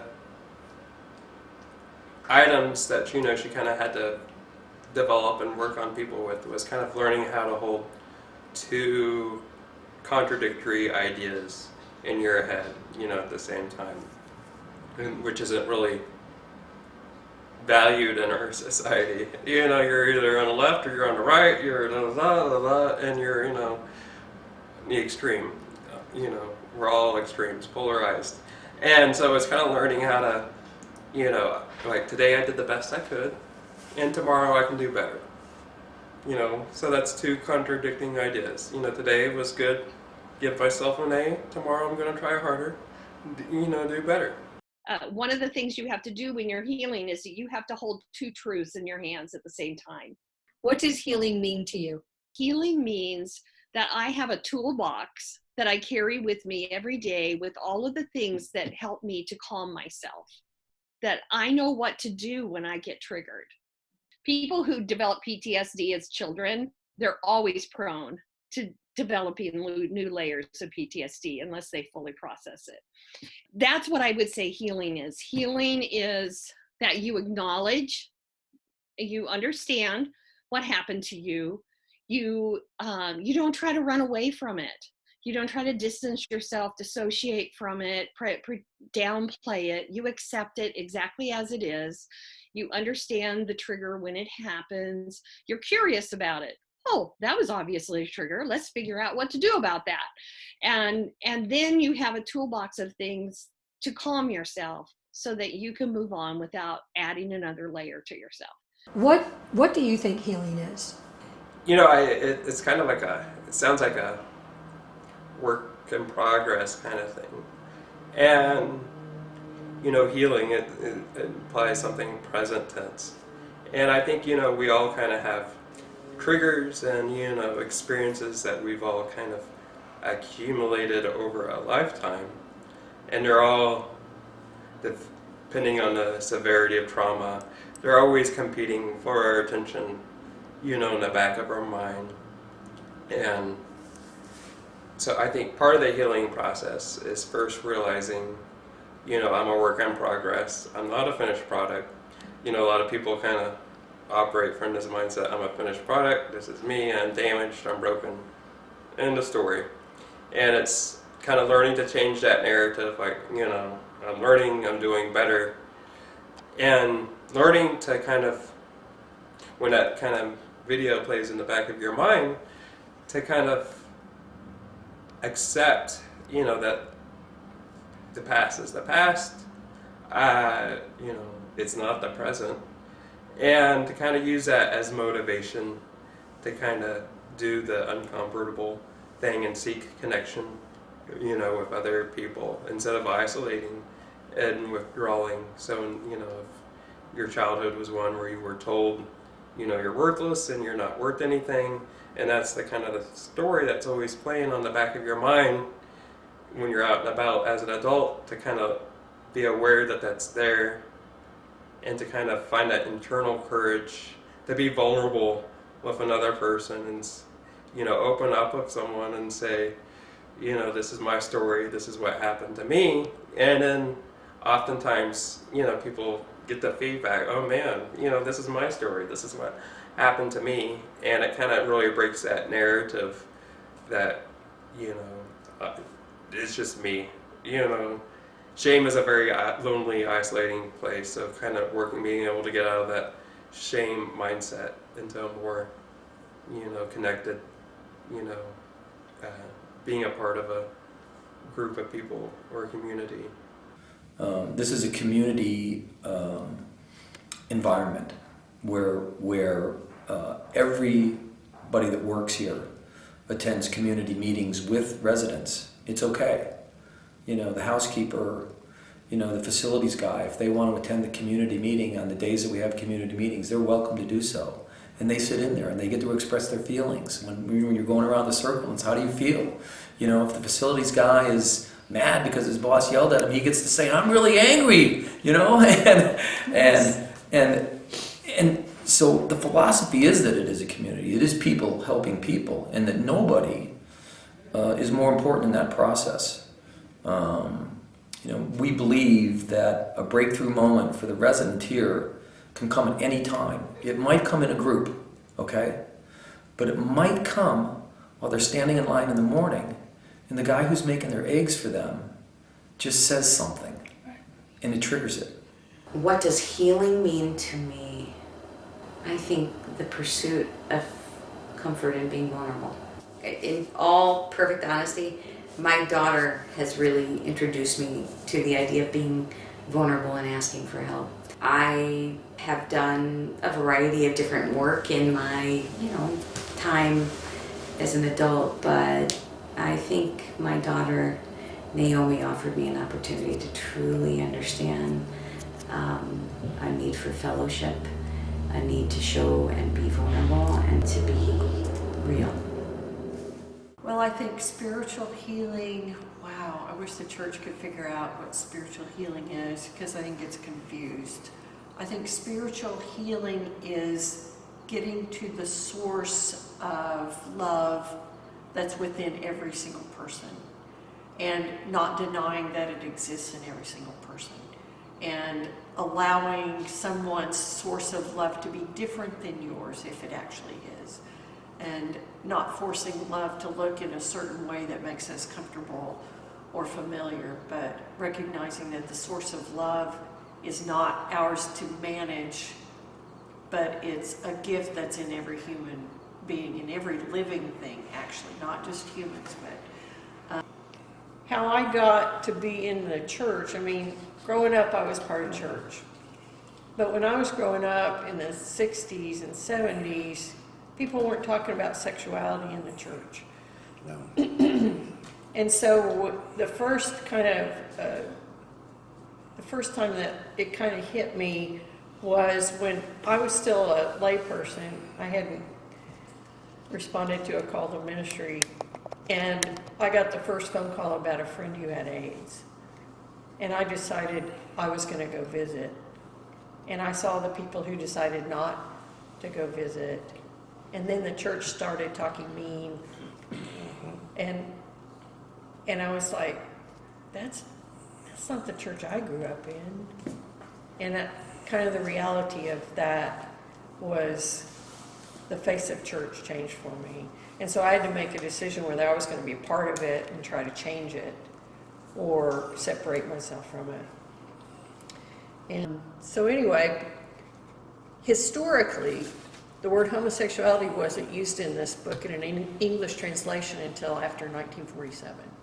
And yet people throw it around like Jesus said it, when Jesus didn't say anything about it. So it just doesn't make sense to me that people in the 21st century are still using a book to enforce something that they think is right or something they believe to hurt other people. That's just kind of inconceivable to me. So when we talk about burning negative images, I think the first step for me is to say, I'm sorry. I'm sorry if you've been hurt by somebody who used this book as a weapon. And I'm really sorry if you've been hurt by somebody who is a church member or a family member or a stranger, and they use this book as a weapon. Because that's wrong. That's sin. And I'm really sorry if the church has been so slow to change its mind and its heart, because that's sin as well. So if that's part of the spam, that's part of your life, then please burn that tonight. And replace all of those negative words that you heard from the church, from church people, from family members, because it's a lie. And replace it with messages of love and acceptance. Our stories are significant and inform our lives every day. I have always loved the church, even when it damaged me. The dear people who cared for that complicated child, teen, and hurting adult probably saved my life. The lame man's friends took him to where he could get help with great determination to help each other heal and walk. I am so grateful for the people in my life who continue to do this for me every day. Where does one go from here? Where is here? Who am I? Where do I belong? What do I do? I have lived my entire life being what I believed I needed to be. I am so proud of the life I've lived. I am so grateful for all the friends I made on the way.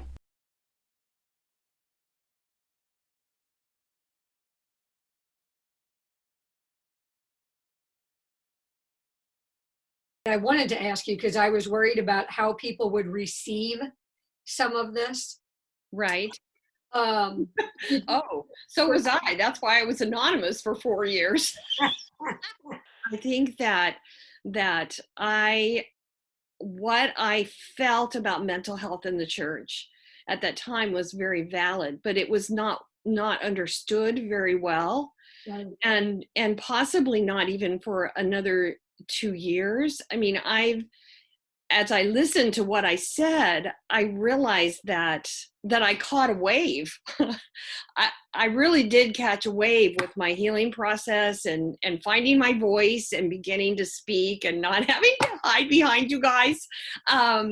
that really the church is beginning to understand mental health, to understand, and we're understanding that mental health issues are the second pandemic. I mean, we're going to come out on the other side of this with a lot of mental health issues, and as angry as sometimes I've been at the church because I didn't get help, I see them trying to prepare for that, see them really trying to understand what does that mean to us and how can we help people. But I'm so thankful for this opportunity to say that it's been 4 years. Yeah, 4 years.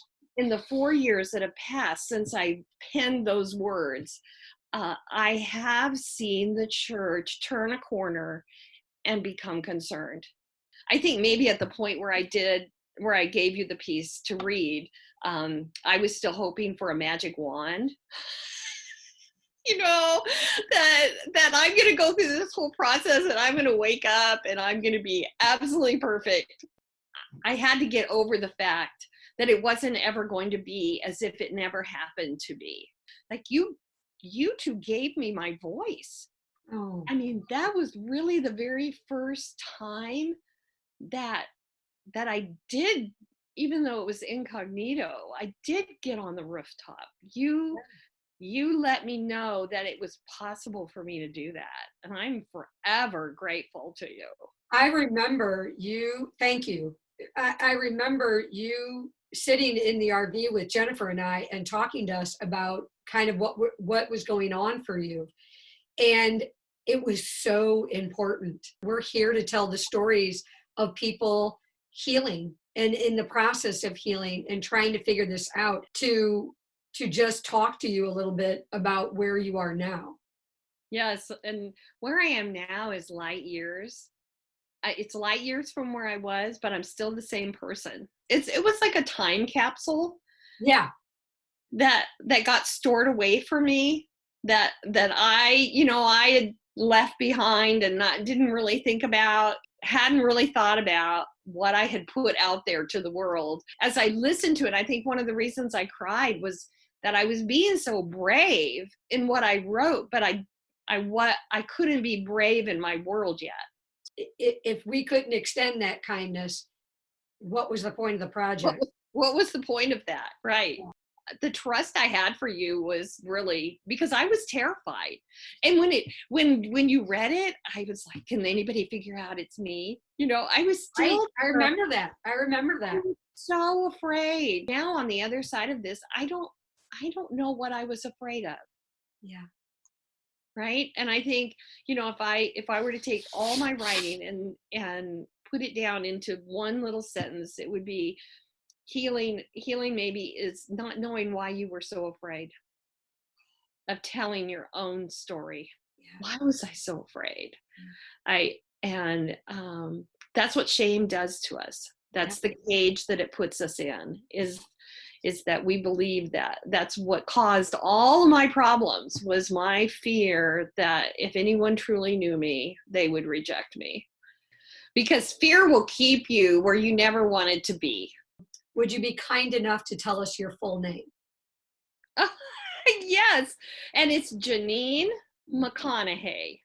Dr. Janine McConaughey. Yes. Do we have permission to use your filming today in the documentary? Oh, absolutely. Absolutely. Okay. Yes. I am not hiding anymore. Right.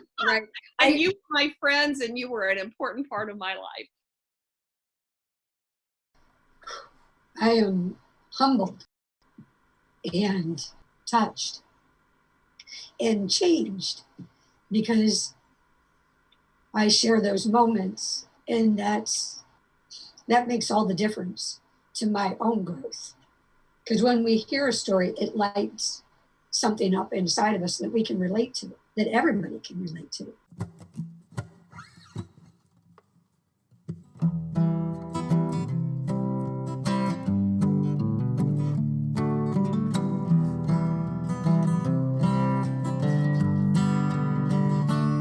It's the life I lead.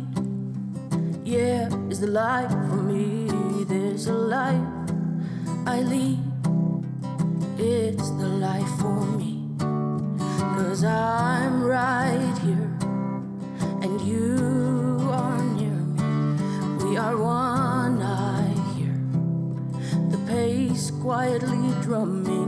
just you and me, standing closely, and you said you see, it's a gift, feeling whole, 'cause I'm right here, and you are near me, it's music to my ears, a new song is playing, today I saw you, 'cause today I heard too. You are green, I am blue, while we watch the rivers drumming go. I love your voice, my dear, it's the war I can't hear. We were living in fear, a symbol was burning, but I'm right here, and you are near. It's music to my ear, a new song is playing. I am here, you are there, forever and two. I'm so glad to meet you, so let it out, let it out. I wanna hear everything, everything you have to say. So let it out. The note was long, and in time, our eyes, they will have grown. So moving on where we belong. It's just you and me, and we are standing closely.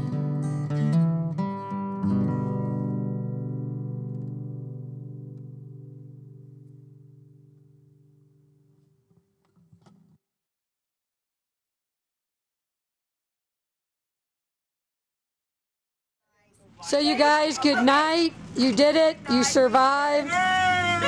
Amen. Thank you. Disaster averted. Enjoy the weekend.